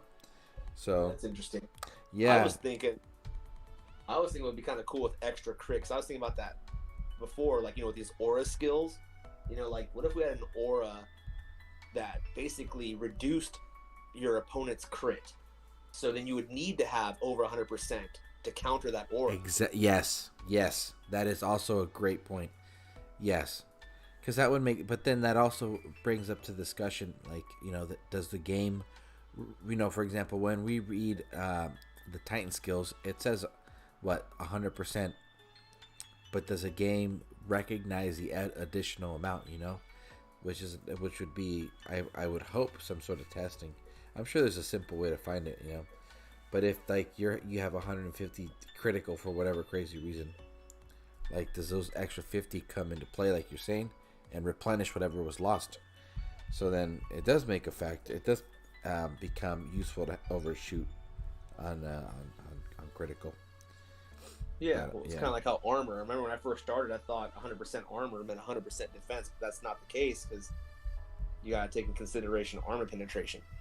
Yeah, and that just gets kind of ridiculous. Yeah. And I think they still need to have like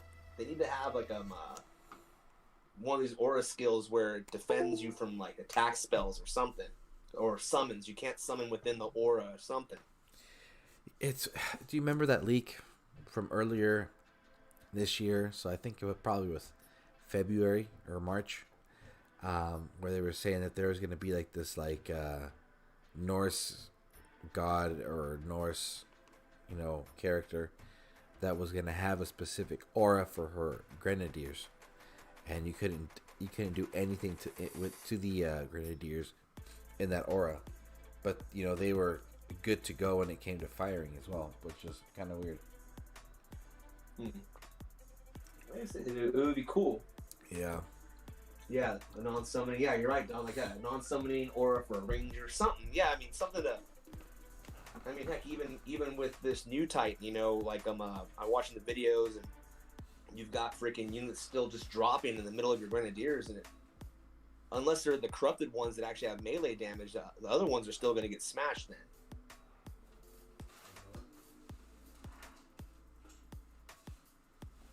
Yeah. Yeah, but I think it just emphasizes the diversity in this game. You know, they always come up with something new, and then we figure it out. So I would like it. It would be kind of cool if they keep, like I said, come up with something new, but the kryptonite to it would be like an old Titan that no one plays with anymore, to bring some of those old ones back. Like, oh hey, this Titan here that we haven't touched for a while is actually useful now. Yeah. Hope you didn't put him for prestige food. Hope you kept this Titan, because you're gonna need him now. Yeah, that'd be great. And it's funny because that happened to me with when during the weekend that Achilles was released. I just decided to use my Ladega from back in the day. She's what, 2.5, almost 3 years old. Her original skill set was damage against Titans, armor damage, armor, and charge damage, right? And when they made the update where troops were no longer providing additional damage for Titans, her value drastically came back up, because that extra charge damage that she had and just the appropriate relics that I have in my inventory made her pretty much invincible against Achilles. So I was just taking him out like crazy, dude, on a 2.5-year-old Titan. That's cool, man. You know? That brings you back to those days when you were able to actually max out like range defense and other stuff, and you were like just invincible. The Titan would just live forever. Yeah, I've seen a lot. I remember seeing a lot of videos about that with Arvan. Arvan and Paladin Grimwald were the notorious ones. Paladin Grimwald was just ridiculous, man. But did Skullgrim? Yeah, because Skull. What was it? Arvan was an infiltrator skilled one. He was. Yeah, he was. I have that one. That was actually my first event that I participated in with when I first played the game. When I first started getting into the game, and then there was Paladin Grimwald. That was probably everybody's like perfect garrison defender for the longest time. And I forget the rest.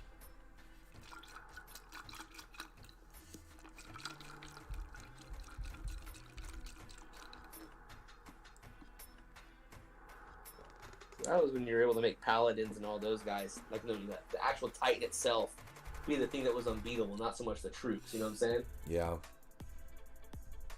Yeah. And I think now it's Dawn of Troops and Dawn of Relics. Dawn of Relics, Dawn of Troops, absolutely. I think, yeah. Oh, yeah. And then Chef was telling me about when Champ Yarldog. Champ Dog was like the main man. And that's when he started. Because he was a mistake. He was a mistake, so he was really rare, too. Yeah. You had him. And he was just crushing, because like no one had, he had berserker skills on a ranger. He was a self-buffing ranger, and that was ridiculous. Turned him into a monster. Yeah, man, seeing like 100% crit on a ranger is insane. Yeah, well, then you also double it with the fact that no one really bothered to defend against Earth very much, and here comes this freaking Earth Ranger, just decimating people. Because I remember for a while there, like Earth was like, Earth wasn't really much a thing. Just kind of like a lightning for a long time when there was no lightning Titans. Mm-hmm. Getting lightning on your freaking Titan for a skill was what is this, a joke? It's like, what the hell? And then I remember a few times, man, I got like freaking double lightning resist. I'm going, I don't need this crap. But then all of a sudden, lightning comes out, and I remember I had one of those Titans. I was like, ooh, man, this is actually useful now. Damn, that was a huge lifesaver right there. For a little bit, yeah. That weird transition, when basically was adding in I mean, granted, the element, it wasn't as bad as when they added Horde. You know, that was a completely brand new element that no one was ready for, in a sense, right? No relics, no defenses, there was no skill set for it to fight against it. So it just kind of came out of nowhere, and that was, I feel, the first really full meta reset was Horde. But it was Lightning. It was there too, because, you know, it was one of those things that everyone was, oh, this is a crap skill to have. So everyone got rid of any relics with lightning defense on it. Titans with lightning defense you got rid of. Yeah. So when it came out, everyone was like, oh crap, all that stuff we could have had and we should have saved. It's kind of like everyone's talking about Drake scales now, right? Yeah. Oh man, you got rid of all your Drake scales. It's like, oh crud. Yeah, all of a sudden Drake scales values skyrocketed with this new Titan. Yeah, and, which is I got awesome. a void. I got a 4-star void and a 4-star lightning. So I mean, those are at least 2 ones there. I got. You'll be set with those. Yeah, for the most part, I think those guys will be pretty good for a bit until this Poison Titan comes out, and then we'll see what that guy does. You know, having that resist against Titan skill at the 1.2 was very helpful. I remember having it was Panthers that had resist against lightning. No, excuse me, resist against lightning. Resist against Titan, and it was providing me some grains every so often. You know, dude. Well, like I said, yeah, when you have just straight Titan defense, well, like I said, once again, back when the Titan was the main attacker and the main, like, you know, part of your army, and the army was just there, having that actually Titan defense. I remember I can't remember who I had. I had someone that had double Titan defense, and it was crazy because, I mean, I can just have it out there, and the Titan would barely do any damage. It was the army that would kill me eventually. Yeah. But the Titan himself was barely touching me. That's wild.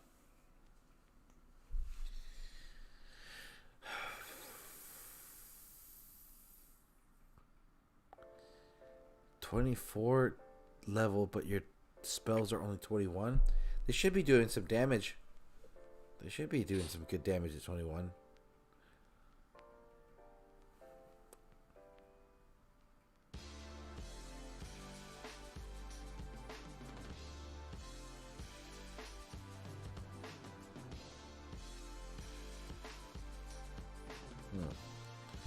Interesting.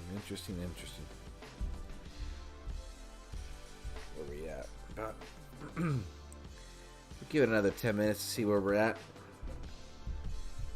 Might be calling it a night, at least for the start of the event. Don't do it. Oh no! Here comes the voice of reason. Good morning. Good morning, good sir. How are you? Yeah, good. There you go. How are you doing with the event? I'm not seeing it unless someone can convince me I'm not doing the event. Well, if you like slow attacks, then go for it. If you don't ever bother. I think that's the best way. Is he going to be much different to Ares? I don't think so. Well, I would say that the only difference to Ares is that the diversity in meat shield is there, which is probably more beneficial for someone who's just starting the game. Because, you know, it's all what it'll say troop, you know, health buff or whatever. But for anybody that's more towards an end game, I think probably having that creative aspect or touch to using a melee range troop as a meat shield would be interesting to see. I don't know. Okay. That's about it. Well, I watched this YouTuber called Gaming on the Dark Side, and he said don't do it. So. Hey man, yeah, it's for the most part. You know, the only reason I'm doing it because I'm saving. I'm hedging my bets on the Pantheon relic this guy's gonna bring one day. Yeah, but $100 for a chance of a Pantheon relic is quite a big ass. Oh heck yeah. Well, I guess that's why. Unless you grind it out, obviously. Yeah, if you grind it out, you got the 1.4, and like I said, you know, it's not horrible. It doesn't cost as much. Around $30 or something like that. Yeah, about 20k gems, I reckon. Yeah, it's not too bad, Ben. It's just time, right? And tapping your screen. It's mental. You're paying it with your brain cells. So I think I'll just do minimums. I think about 2K. There you go. Yeah, grab the event relics. That's the way to do it. Unless you can find a team that would, get them as a. But even then, nah. I don't know, man. Well, I'm looking forward to the Spearman one and the Goliath one when it comes out. oh, I know that Goliath one is the one that I'm excited for. So, well, here's the thing. So, the assumption at this point is that the Earth Dragon Slayer will be Gaia, because she has the relic name after her, which makes no sense, right? But do you guys know much about Gaia? Does she take down a dragon at some point? I don't know, man. I don't know. Yeah. I'm not clued up on all that kind of Stuff. malarkeys. Yeah. Because if she doesn't, then I guess it kind of just makes us further confused as to where they got the names for these, where and why they named these new ambers the way they did. Because I guess the common pattern is, if it's a dragon slayer, well, in their history they destroyed a dragon. But did Nephilinus destroy a dragon? I don't know. I mean, that was a weird throw in there, having one of the DG Titans basically. They're just desperate to make them worth something, bro. At that point, I think that's why they made it a 1.5 boost, man. I was like, this is ridiculous. You remember back? I can't remember which event it was, but one of the events, the top boost Titan was 2.0. I was like, why don't they do that? I remember that one. It was for Runa. Was that what it was? Yeah. I know it was a 2.0 boost at one point in time. Yeah, it was Runa, but if you use the 2-star version, it was the 2.0 or something like that. Yeah, I think I want to say it was. So everybody was going bonkers because I think we had just had a fusion event or something, and everybody had gotten rid of everything in their inventory, and people were grinding for like 2 days straight, just hoping that they would get a Runa in their drops. And that was I was one of those individuals, because I had just completely cleared out my Titan Hall, so I just had whatever I needed, and I was like, I don't have a 2-star Runa. I kept grinding, and I ended up getting her in a drop. Boom, got a 2.0 the next day. Nice. Yeah, it was just the silliest thing ever, man.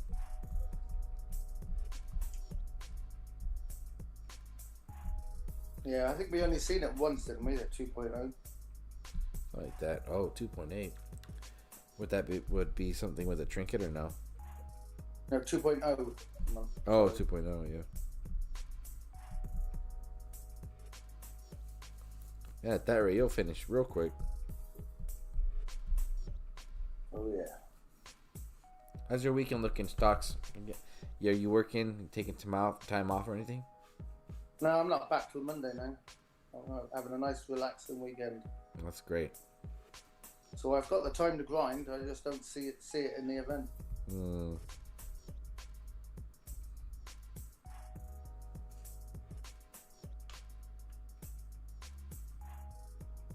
It'd be one thing if he was the key to beating something specific, or he had a specific use, and I guess in a sense, you need to have him to at least beat this defense. You need him to do this, like a specialist. It would make sense, but he doesn't. Well, I'm sorry. Oh no, you go ahead. I'm sorry. Go ahead. I said my area setup is doing a million damage per shot, and I haven't seen this Titan do anywhere near that damage.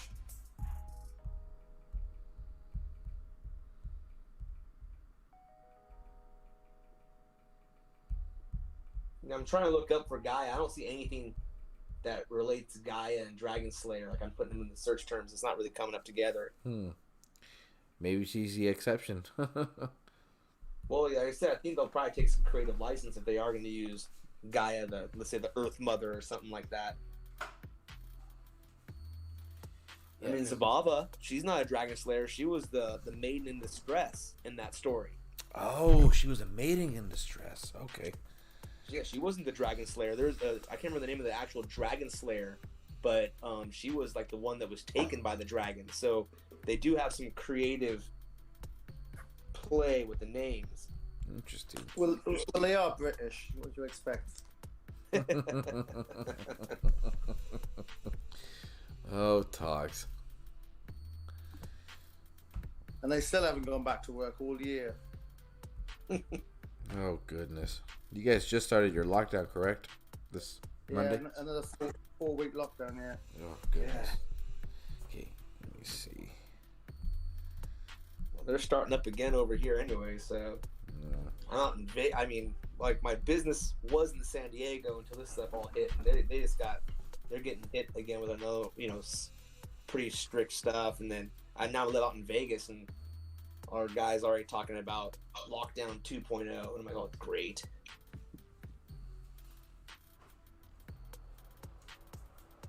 More grind time for me. Shoot, yeah, seriously. Even more now, man. Yeah, but it also doesn't help when there are individuals out there just like, still not wearing their damn masks. It's like, come on, guys.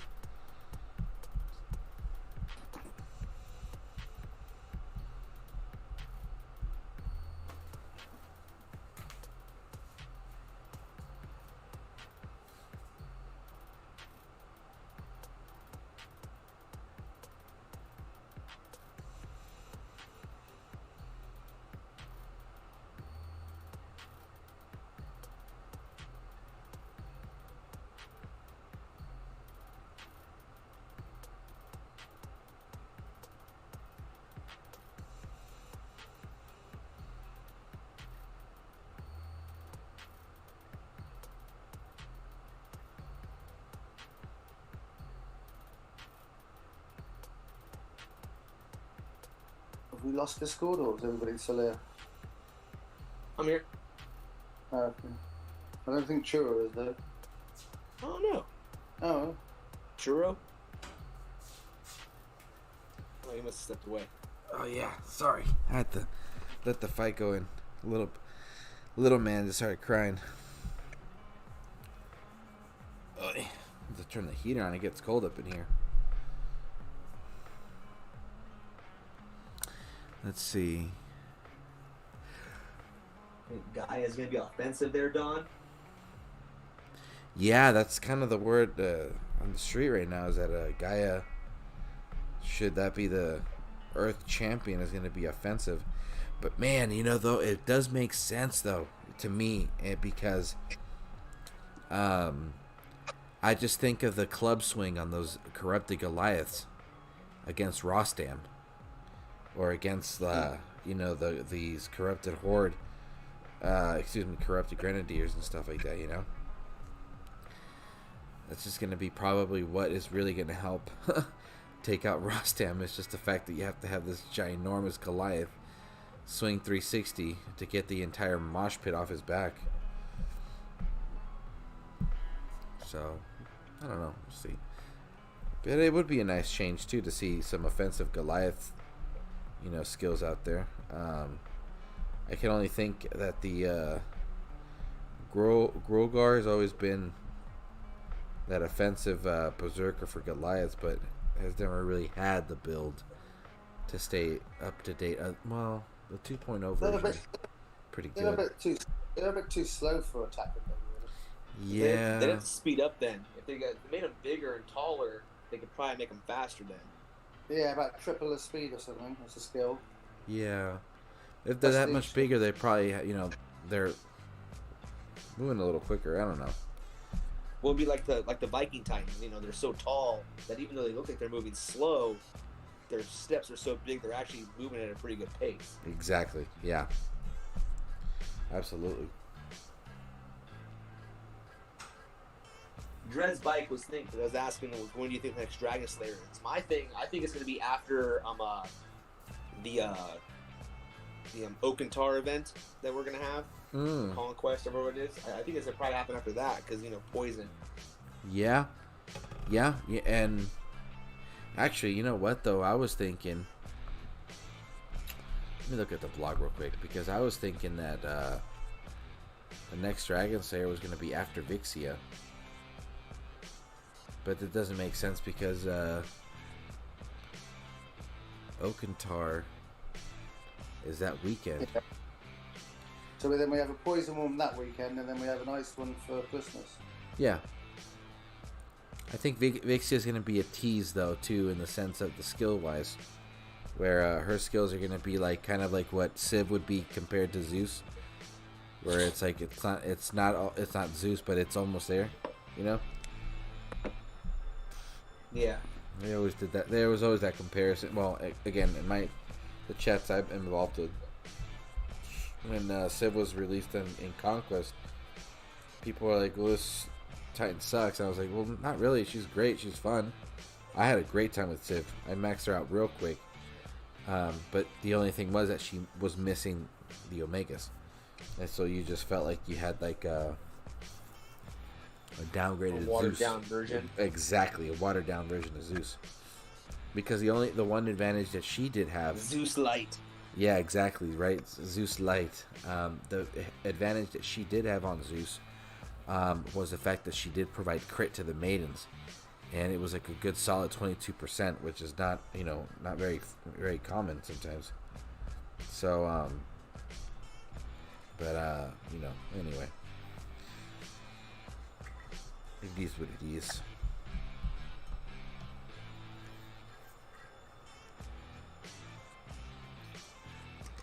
It'd be cool to have, like, let's say, like, an ice Titan that when it hits targets, it actually freezes them, Kind of like an impact?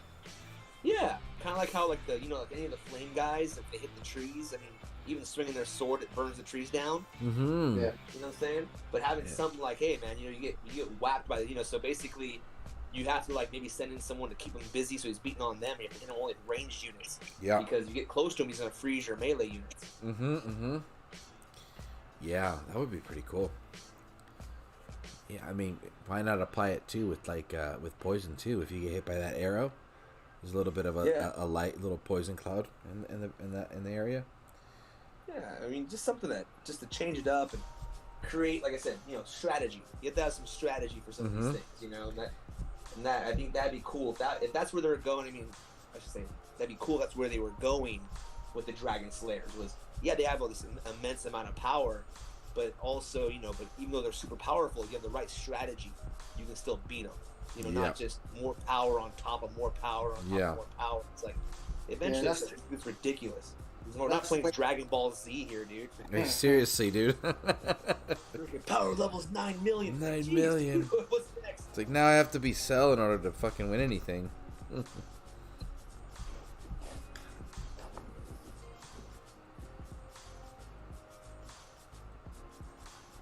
Yeah.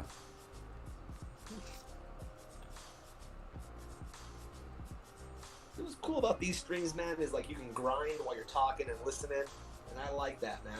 Because I reckon you should stream at some stage. I would like to. I actually had a funny. I don't know, probably someone already does. But I was just gonna call it like the daily grind with gaming on the dark side, and just be a grinding. I don't know what you talk about. You have to like have like a talk show. Have like little note cards. All right, guys, here's the topics of the day. Let's talk. There you go. You already got enough done, bro. That's a huge advantage. That's the thing with here's what I could tell you. It's totally doable. It doesn't have to be expensive. And as long as you have like a starting point, just go for it, and then let it just evolve into its thing. I think for me, the one thing I learned was you can never be too prepared for a live stream, and for you, because you are a grinder, there are other grinders out there. They just need that content that's gonna be supporting their activity, So, like me, I grind most events like 2,000 battles usually. Dang, man. Oh yeah, dude. Tox has always been a grinder. So he gets to the point where he just starts to like throw away his XP bottles and stuff like that. Yeah. So because he just has so much going on, but yeah, and the thing is that it is nice to have a good pool of content creators, because if, like, for example, let's say your days would be like Wednesdays with Darth or whatever, get a creative name. If for whatever reason he's like, hey dude, you know what, I can't make it tonight, can someone sub in? It's like, yeah, for sure, yeah. And someone comes in, and vice versa, things like that. But just to have that other person, available is cool. But and on top of that, you also have your experience with the game as well. You've been around for a while. You know what you are talking about, because of not just the experience, but then the research that you do as well. So it's cool. That's a good idea. See, me and Darth could do a 12-hour stream grind. Oh my god, that'd be great. And take it in turns. Yeah. To stream it. Yeah, and then we call it grinding across the pond, man. We're on both sides. Ooh. There you go. That's it, man. Sometimes I sit here for 12, 14 hours just grinding solid. Nice, man. Like I said, if my wife would let me get away with it, I would definitely be doing that myself. I'd like sneak it in, man. Or it's underneath the table, or having dinner. So what are you doing? Nothing. Here's a phone tapping. That's why that's why I use certain kinds of Titans that I know I can just let them go. Like, oh yeah, dude. Job. I don't have to worry about anything. If I can teach my son, my 5-year-old son, how to push the buttons right for me, I'm like, here, dude, do this for me for a little bit. That's why you need Imperials and Cats with maidens. You just press one button and that's it. Mm-hmm. Yeah. Let's go to town. Mm-hmm. 10-second battles. Lovely. Exactly, man. See, dude, yeah. And, if you use... if you decide to go like the mobile way, you have talks here with the how-to on that, and then you have a bunch of other a bunch of us. You got Prometheo, you got myself on, like, if you decide to use like a laptop or a desktop and stuff like that, and like what works and what doesn't work, and then you'll figure out what your thing is and go from there, man. It'll be sick. Yeah. Well, what do you actually need? I mean, like, equipment-wise, I guess you're saying there's like a capture card or something like that? Yeah, well, so pretty much the basics, depending, okay, let's say, for example, my device is an iPhone, right? So I have to have the right attachment so that it's a lightning end, and that the other end of the attachment has a HDMI cable. That HDMI cable goes into a capture card that is kind of like a filter for the computer that goes into the USB, and then I downloaded OBS, and then set things up a certain way, and then OBS is able to take the image from my laptop, from the device, and then through OBS you connect it to YouTube, and then you're able to stream. That's a very vague way of saying it, and that's all you need. But the cool thing is that you don't need to be dropping hella money. I just stream on my phone. And you can do you can do it on the phone for free, but the advantages are different. For example, with the phone, you can be on the go and stream. With the computer, you can get a little bit more technical with like having like posts and stuff like that with a little bit more detail, or thumbnail creating with not all those little like corner images and stuff like that. It's more professional. More professional. Yeah. There's a little bit more options. I think, for example, the capture card I have, I only dropped like $12 for it on Amazon a couple months ago, but then a lot of people have dropped like $200-something. You know what I mean? And the only difference between my capture card is that it's not a brand, and there's like maybe like a 10-second, not even 10-second, like a 3-second delay. So when I click on my troop, I'm gonna see it on the screen in about 5 seconds. That's about it, and if you start to feel like, oh yeah, I got this thing going on the streams, well then, you know what, investing into that is practical, because you're getting more out of that little investment, for the capture card. The mic I use right now is a USB plug thing. So it's like, it's literally just the mic itself and then a USB cable, and I only paid $60. So I think I've only paid really maybe like $110 at most for all the stuff that, and then the software is all free. So, you know, you can definitely get around with it. And then I'm fortunate enough to have pretty damn good quality, you know, graphics and stuff like that for the streams and stuff. It's, I mean, the mic sounds great. You know, you tinker around very DJ like with the software and sound levels and things like that, and you know, it works out, man. It's pretty fun, and it's just and the fun thing, it's another creative outlet too, you know, so works out. Yeah, no, definitely. I'll start looking at that. Maybe get something up and running by December. Ooh, there you go. Good time too. Everybody's gonna be home, bro. Yeah. You know. But a lot of people just do it on the phone. It doesn't cost nothing at all. You Exactly. Yeah. That's the other option. Download a program and press record, and that's it. Mm-hmm. Huh. Check it out. That'll be fun. Yeah. And the cool thing, too with that, Darth, is that there's also endless videos and tutorials on YouTube. So if you want to, and there's always like a new app that people recommend for gamers. Or if you guys want to create content, check out this app, and people will try it out and stuff.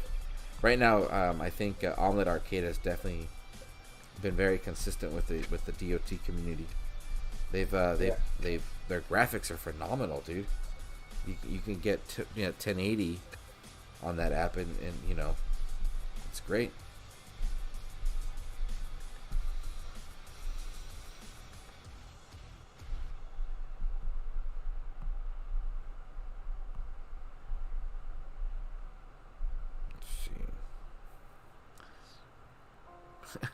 Don Mato grinding on the dark side.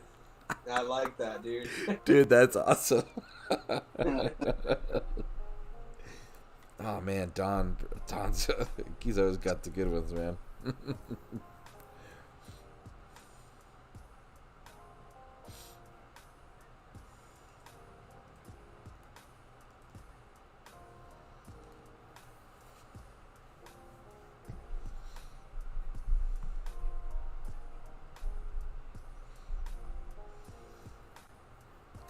Now, talks for you with the amount of grinding that you do.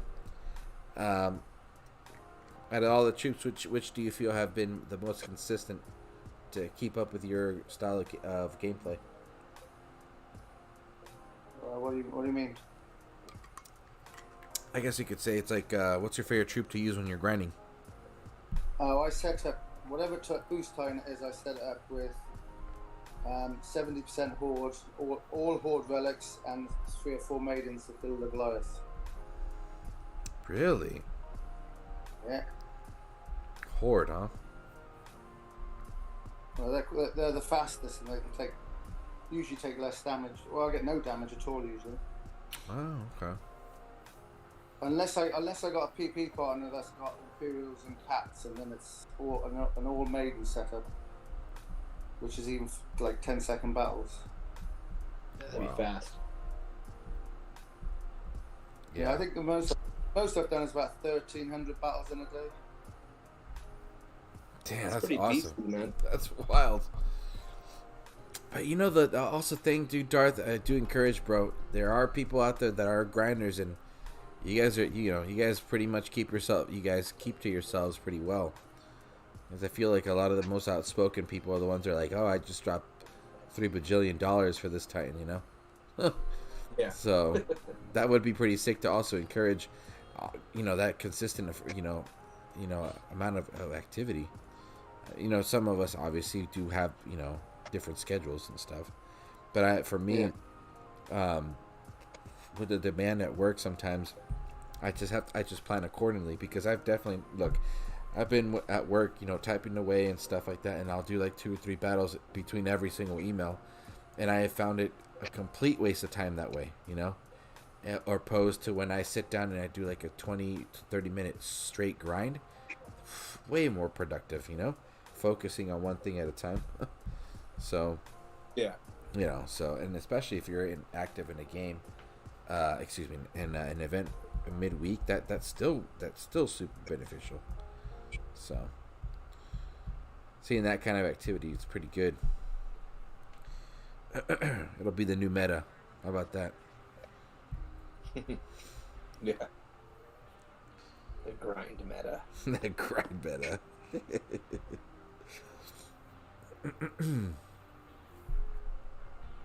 That's why I keep saying they gotta bring back those rings, or at least make them available to people again.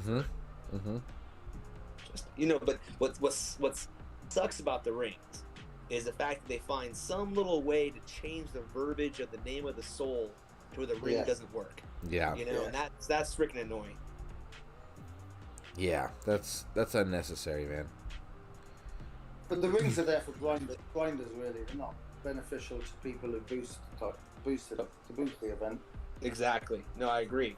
But like I said, for us grinders, man, it helps. I mean, shaving off, you know, a few hundred battles helps, man. Mm-hmm.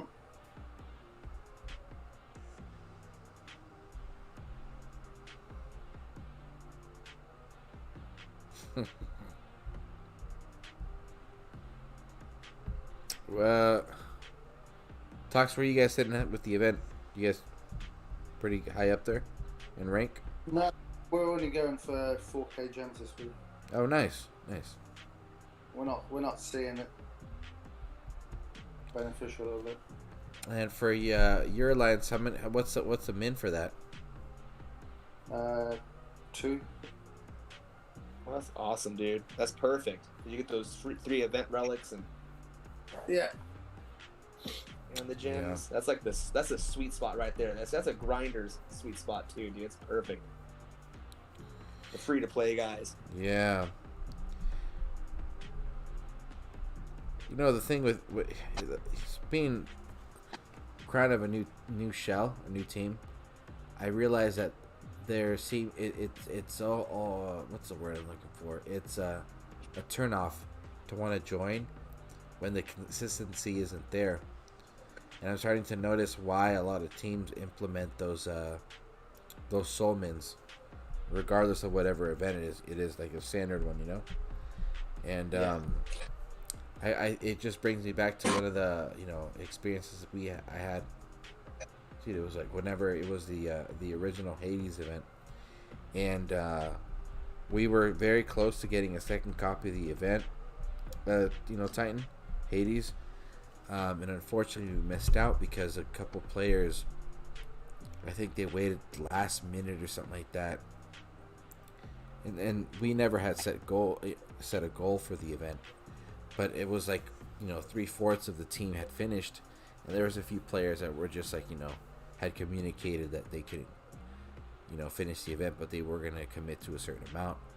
But there was I think it was maybe 2 players that just did the bare minimum. Like I think they literally did maybe like 40-50 souls, and that was the reason we didn't get the second copy of the Titan, and everybody else is still pushing. Yeah. So that's always the worst, man. When, yeah. You got the put, and they put so much into it. Exactly. But it's a team effort. Got to remember. Yeah, but if you're and I started thinking like if you're not communicating and you're not emphasizing if you're not communicating as to why maybe you can't commit to that level, it's very difficult to want to play with that type of player, because you just mislead. It's like you're what are you really here for? And then that happened a little bit too often, and that unfortunately was what I think really led to the breakup of that team. That we would have a couple of those people that were just kind of mooching on everybody's, effort and stuff. And I feel that if you have a soul minimum, like a base soul minimum per event, you hold everybody accountable, and everybody's at least contributing something to the team. Anything extra is on on everyone's term or whatever. So, but yeah, man. So anyway. Soul Mins, full roster of players, definitely the way to go.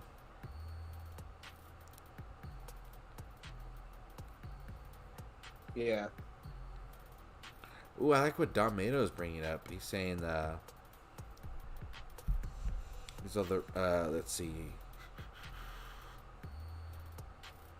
You were bringing up the topic of multiple 5-star relics, but he's saying no, just like a normal 4-star, but like a rare one, like the Pantheon relics. Okay, so giving them some exclusive feature, but then saying that the ring, for example, we would see it on the finger of the Titan, the necklace on the neck. Oh, okay, I see. Yeah, dude, that's cool. I like that creative aspect. Well, if they're able to do it with a weapon, then that at least shows us that there is some sort of a code out there that could potentially be manipulated, and then maybe introduce like this whole skins aspect when it comes to the game, which would be pretty... Cosmetics, yes, cosmetic aspect, which would be interesting, not necessarily needed. Well, yeah, I mean, they need to have stuff like that people can purchase if they want to, but it's not game changing. You don't need to spend it to be at the top of the game. You know what I'm saying? Mm-hmm. Just something that's just for fun. Yeah, exactly. Which is cool. It doesn't have to be expensive. It can be expensive. Change your castle appearance, or or something that makes your troops look different. Yeah, exactly. Maybe you want Pink Panthers, whatever. Yeah, man, just have fun with it. It is a video game, so why not? What do we think of this update that's coming in December then? Oh, we haven't talked about that in a while, huh? Right. What do we know so far? Relic storage is going to be one of them. Okay. They're going to reduce it. I don't know. We're tired of you asking for more. You asked for more, we're going to reduce it even more. Yeah, we're taking away 100. Never know, dude. Well, I think that I always wonder if they could just delete the timer on the inventory aspect. That way we have 500 more spots available. Because the only thing that's holding us back for more room is the fact that where the extra stuff goes into has like a day and a half window. If they can just literally go and delete that code, but then they say it just crashes everything else. I don't know. I wish they'd allow us to stack relics in a sense, in our storage, like let's say like the potions, right? The XP potions. You can just keep stacking them on top of themselves. So right now you get 2 uses, but if I put if I put it on top, now I get 4 uses. But it's like it gets all the way up to, let's say, 99 uses, but it only takes up 1 relic slot in my inventory now. You know what I'm saying? Yeah. Well, they could have one slot, but so many relics in that slot, so it just counts down. Or you could have 99 2-star relics at the same time. Yeah, that's true. Yeah, that's. I feel like that's the universal way when it comes to inventory. You'll have like that section of the menu will have your items, and you'll have like 50 potions, but it's just that one little square that gets taken up for that item. Not necessarily 50 squares for 50 potions. Yeah.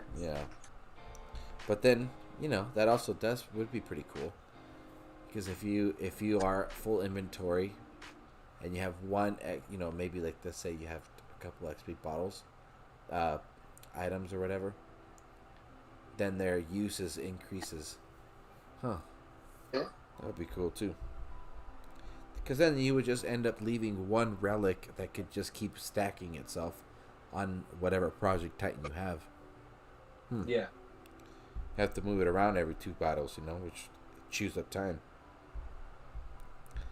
See, this is a very pro grinder friendly conversation.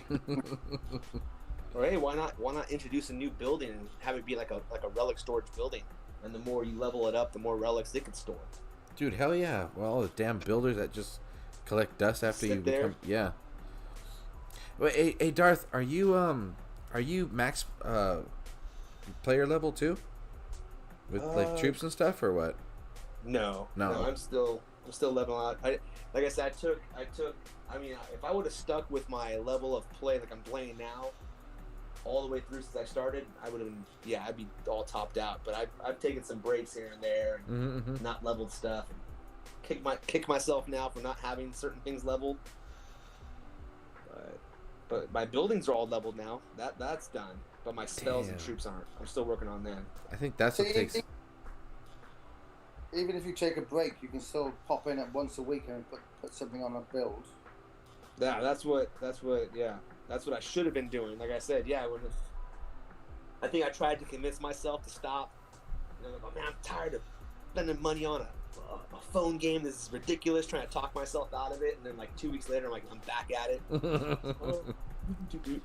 There you go. But I tell my wife, I justify it, right? I tell my wife, hey, you know, honey, I don't go to the bars. I'm not now, blah, blah, blah. You know, I'm not doing this. Would you rather just have me at home tapping my screen than out at the bar tapping something else? I mean, I'm so glad she's asleep right now, dude. Oh my God. I'm gonna smack me for that. Oh my God. Yeah, you know, fucking Darth, dude. I'm tapping the screen, saving some money. Imagine what your wife would have said if you said that. I know. Oh my God, dude, that's the best. Oh, but you have to convince them, bro. You gotta tell them what's up sometimes. Yeah, man. It's like, hey, dude, it's important. Oh my God, dude, that's too good. Oh yeah, dude. You guys, you and your wife, your poor wife, man. You guys have a great communication. I can tell. She knew what she was getting into. Yeah, right. Man, I remember. I think after our first few dates, because I mean, I was still really heavy into World of Warcraft back in the day, dude. Okay, for sure. I'm talking like hardcore addicted to that game, and and yeah, I mean, after the first couple of days, she comes, you know, she said, oh, and all she said was gaming. She said, well, that's all you do. I'm like, oh, you know, keeps me out of trouble. And you know, but she didn't realize until she made the mistake of marrying me. Then she really saw how bad it was, you know. And I'm like, I mean, we had our first kid, and I literally had the kid in the crib next to me. I have the, you know, one hand, you know, putting the bottle in her face while I'm trying to play one-handed on World of Warcraft. And I'm like, oh, you have no problem staying upstairs. You still? Are you still? Bad, man. Yeah, dude, I know. I feel it, dude, because that's me too. You know, I got my 5-month-old and. And it's like I got the AirPod on one ear listening to the live stream as I'm holding the bottle on for him and still trying to grind at the same time. It's a dude, just put it down. It's ridiculous. It's a skill set, man. It is. Skill set. Like, It is, bro. Unappreciated by the wife, but it, you know, hey, man. Yeah. I can multitask. Yeah, I can multitask. You know. Oh, this is so good. Oh man. Dread Spike is saying, yeah, I just put my relics into a calculator. I have enough to finish now and still 23k 3k gems left. We just made 7th place awesome in the event. Wow, dude. Holy crap. That's good. What's the numbers in the event? Are they really high or not? Let's go look. You know, that's a good question.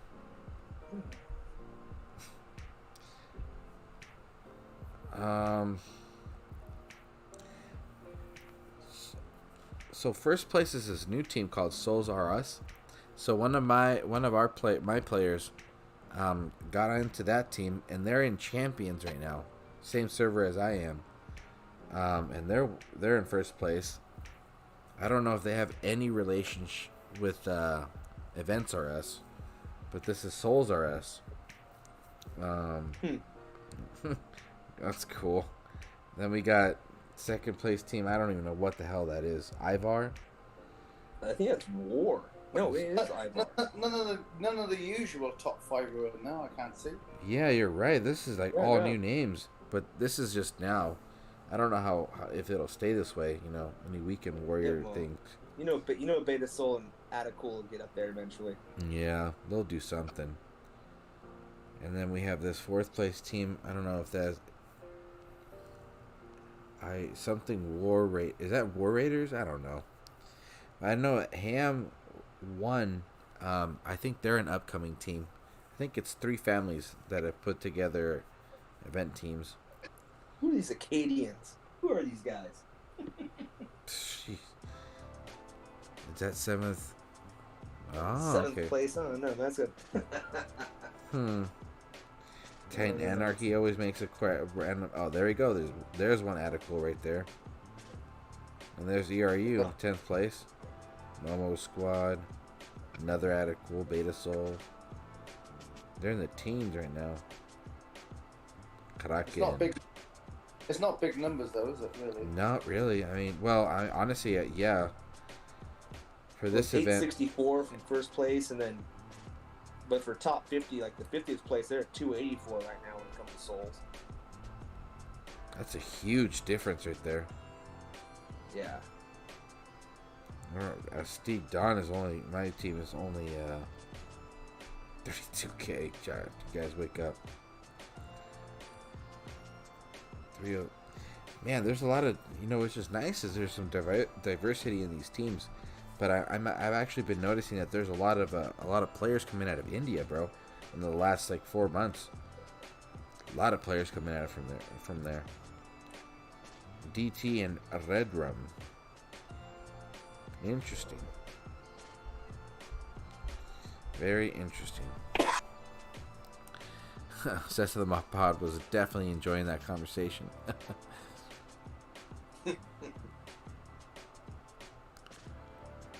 Top 5 multiple times and from Ham. Oh, Don Mato's from Ham. Oh, right on. That's the first team. Okay. Wow. I don't know, man. I really don't. I mean, I don't know. If you were you guys around when Dionysus was first released? Yeah. Was that a very popular event? I remember. I think it was quite. Because I feel like quite a good Titan at the time if you had the Earthshaker on. Yeah, that's the one thing I remember hearing and also realizing was that Titan was very underestimated. I'm gonna again emphasize from my experience. The team that I was in at the time was like, this is kind of a joke because there's like this, Titan buffing up Militia and Omega Militia, and they're like, this is not gonna work.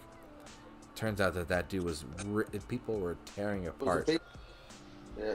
Dude, and I was like, wait, what? Yeah, if you got the right role, my goodness, Dionysus was the fucking monster. He was the top warring Titan at one stage because he was so cheap to replace the cheap troops as well. Yeah. I know. That's what I love about Militia, man. They're so cheap. Quick to build. Don't cost anything. But now I got that food glitch, so it doesn't matter. I got so much freaking food and gold anyways. It doesn't matter. Right. Oh, I know. I got over 1 billion food at the moment. Oh, yeah. You're at 1 billion already, huh? Yeah.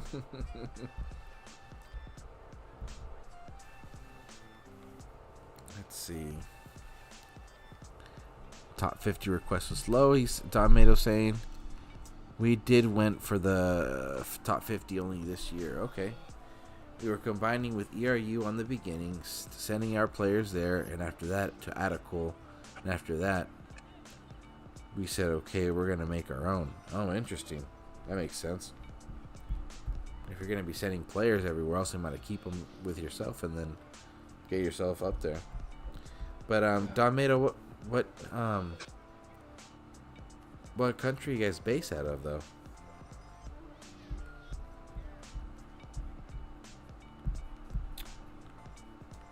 Let me see. Oh, hold on. Give me 1 sec. Oh, 1 sec.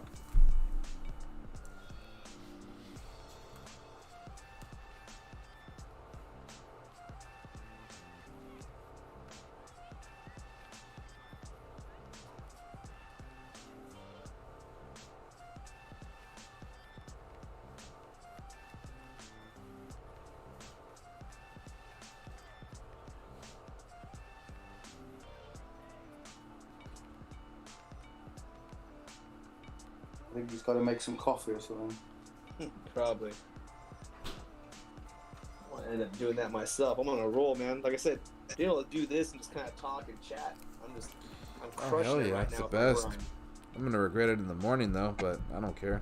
It is the morning, isn't it? About 5 a.m. for you, isn't it? No, you're thinking BMT time. It's 2 a.m. over here for me. Okay. That's 2 for me as well.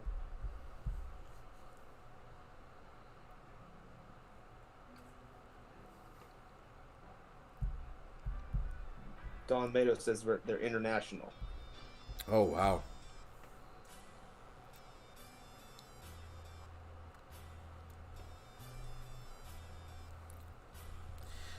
That's cool, man. Right on. Yeah, it's 10 a.m. in the UK. There's one thing I do like about the game, man, is the fact that it is worldwide. You know, you got people from all over the place playing it. That's pretty cool. I did not grasp the intensity of that until I participated in the what's it called? We were just talking about it. Throne Wars. And people, man, dude, let me tell you, people get so organized. It's so insane. And the team was pretty well split, where one half was active and the other half was sleeping, and then they would just switch, you know. And it's crazy, you know. Whenever the first team that we had we were fighting against was a Japanese team, so their evening was our morning, and that's when we would catch up Jurassically. But then they would come back when we were taking a break, and then they'd catch up. But anyway, you know, it's just crazy. You just start to take into consideration time frame and all that other stuff in order to be able to, you know, stay on top of the, you know, the leaderboard. So it's cool, dude. Yeah, worldwide stuff. It's I don't know, bizarre. Because I went from my experience when it came to gaming, very independent, just single player mode, right? And then when I got introduced into something more social, it was just a weird experience. But it's cool. It's different. It makes it more entertaining. Yeah.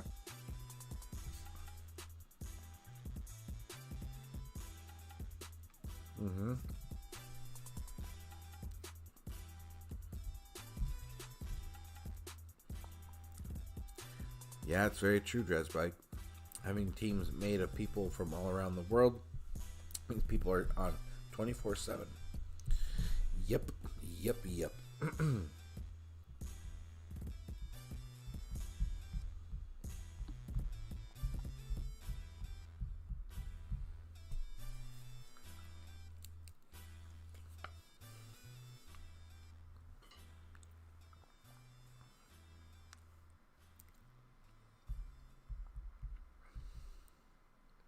I will say though, the toughest part, unless you're on, you know, if you're not on these apps, but for example with Line app, when you're trying to have a discussion or organize a plan, and you just have to go through sheets and sheets of paragraphs, that shit's annoying, dude.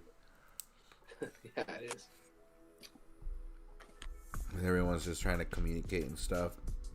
I understand language barriers is a thing too. But I'd like to introduce the idea of, like, you know, Zoom meetings. I heard some teams get down like that, bro. They have like Zoom meetings. They're actually on Zoom while they're playing. Yeah, they're talking about, like, you know, the future, the upcoming event that they're gonna all participate. And instead of having to type away, they just get on a quick Zoom call and they organize and get it all polished up and everything.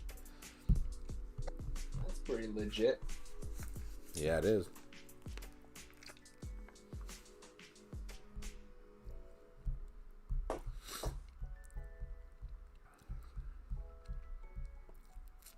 I'm about to do 2 more battles, guys, and then I will have to call it a night. I gotta be up early. Like, 6 hours. Yeah, that's enough time to sleep. That's plenty of time to sleep. More than enough. Ooh, but I don't know. Little man might say otherwise, so it's all good. Hoping my little one stays asleep. Yeah, man. Wild how they take over, Huh? It's wild how they take over. Yeah, they definitely do. They definitely do, man. I got my son. He takes my spot in the bed. So I feel like, most of the time I either, I don't know, I either have to move him or I gotta sleep somewhere else, dude. Then then the other one over there wakes up at weird times, so they go feed her. Yeah, man, it's interesting. Yeah, man, it's crazy because I just I keep telling everybody, I thought I knew what sleep deprivation was. And then when we came back from the hospital, that first week I was like, "What the fuck did I get myself into?" Dude, man, sometimes I know the other night my daughter had me up, and it just got to the point where I was like getting delirious, and I was like, I have to put her in the crib. She'll be screaming, but she's like, I'm gonna put her there because I know I'm about to pass out, and who knows what the heck she's gonna get into while I'm asleep. Mm-hmm. She has to be at least somewhere she can't do too much damage. Yeah, man, that was. I got pretty spooked because. Good night, Frantic. You got spooked from what? Oh yeah, Frantic. Yeah, good night, Frantic. No, but yeah, when. So the thing is that.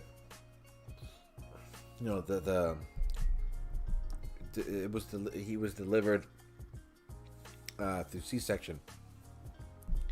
And with the whole COVID thing happening, we were, instead of like the usual, I think it's 3 days, they extended it to 5 days. So we were in the hospital room in quarantine for 5 days. And that first night was pretty brutal because I was already like a nervous wreck from the night before. So I had like literally not slept in a day and a half because I was just so riled up. And then day comes, he's born and everything else, and your adrenaline is just running and keeping you up. But by the time he was born, and they're taking care of him, we got to the room and stuff, and I was just like, it was like this severe hangover of just not sleeping for almost 2 days, and you're just so tired, and then it's like wow, like this, and then all the excitement, right? But then when you get home after that, you're just like, what is going on? Please sleep. Where is the off button? And you're just, oh my gosh, man. And then the second you get them to sleep, it's like all that worry goes away. It's crazy. Anyway, it's cool though. Your kiddos are pretty close in age.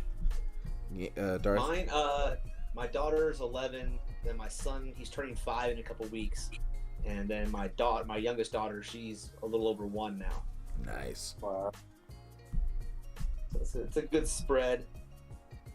Like I said, it's fun. They're all, unfortunately for my poor wife, all my kids, even the littlest one, are all into video games. Man, my daughter loves them. My son loves them. And the little one, she grabs a phone and she taps away on the screen too. Now it's like, dang. Really? That's interesting. That's all. My wife just like shakes her head, and I'm like, yeah, that's what we do. we call it. My daughter says, yeah, she's got gamer blood. I'm like, that's what we got, man. It's gamer blood. There you go, man. I mean, it's real, bro. It's real. Yeah, you do pass that stuff on to the kids, dude. And it's funny because it's like my boy, he doesn't look much like me, but my mom was like, dude, he is exactly like you. Like, you guys just don't stop moving. And this kid, he because he's just starting to get onto his rocker or whatever, his little jumper thing. He jumps for so much that he just keeps spitting up all the time. because he just doesn't stop jumping, and his freaking got big old thighs on him, dude. So he's like this little kangaroo that's just like jumping, moving around, and he just overdoes it, and then just goes bleh, like all of a sudden. Yeah. Oh, crazy kid, man. Oh yeah.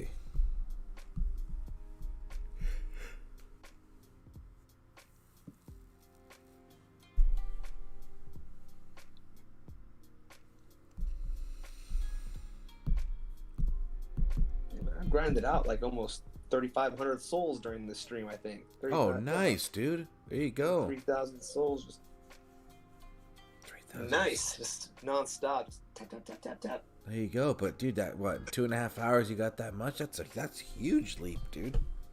It's amazing. Let's see, where am I at with souls?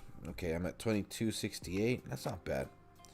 Could have moved a little quicker. I gotta get back into using Aries. I know I could do those battles a little faster. We'll see.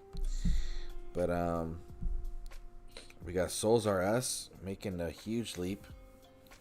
Kind of an interesting name, but anyway. Yeah, man. I'm glad we got a little stream going on. Darth and Talks, appreciate you guys being on here. Yeah. It was fun, man. And you know what though, Darth? If just hit us up if you have any questions on the whole like streaming thing. I mean, you got the videos and they're nice and consistent. They're fucking awesome. And you know, if you can join the crew with any Take it to the next level. yeah, man, that'd be good stuff. What's up? What'd you say, Talks? I said, take it to the next level. Start streaming. Yeah, no, that'd be fun, man. Yeah. I like that. Maybe, Yeah. I think that'd be fun. Yeah, and you know what? You always got us. You know, you can always hop on our Discords and just kind of get used to having your voice out and you know on live streams with the other content creators. And whenever you feel up to it, then you can do your thing. And you got us all on the Discords. And if you want to have the group setting and stuff like that for the Discord, dude, we're always down to support. So where everyone's there, man. It's good stuff. But we have Ferranic, Don Mato, Dreadspike. Thank you for making time. Appreciate you coming around. Hope to see you next time as well. Seth Amapod, good to hear from you, bro. Hope you're well. And then we had Austin Bird earlier. Wow, we had a pretty good group, man. Heracles, Uranus is phenomenal. He said that a couple earlier in the stream, and I missed his comment. Anyway, so much going on, but either way, appreciate everybody being here. We'll call it a night. I will be back on. I'm shooting for Sunday, but I'll definitely post something up Sunday morning to see if I am able to or not. But either way, hope you guys are all having a good time. And if you are missing out on this Titan, I think you guys should, if you guys can make it happen. You never know. This guy it's gonna be a surprise, so we'll see. Anyway, all right, peace out. Take care. See you, Talks. See you, everyone. See you later, bud. Good stream.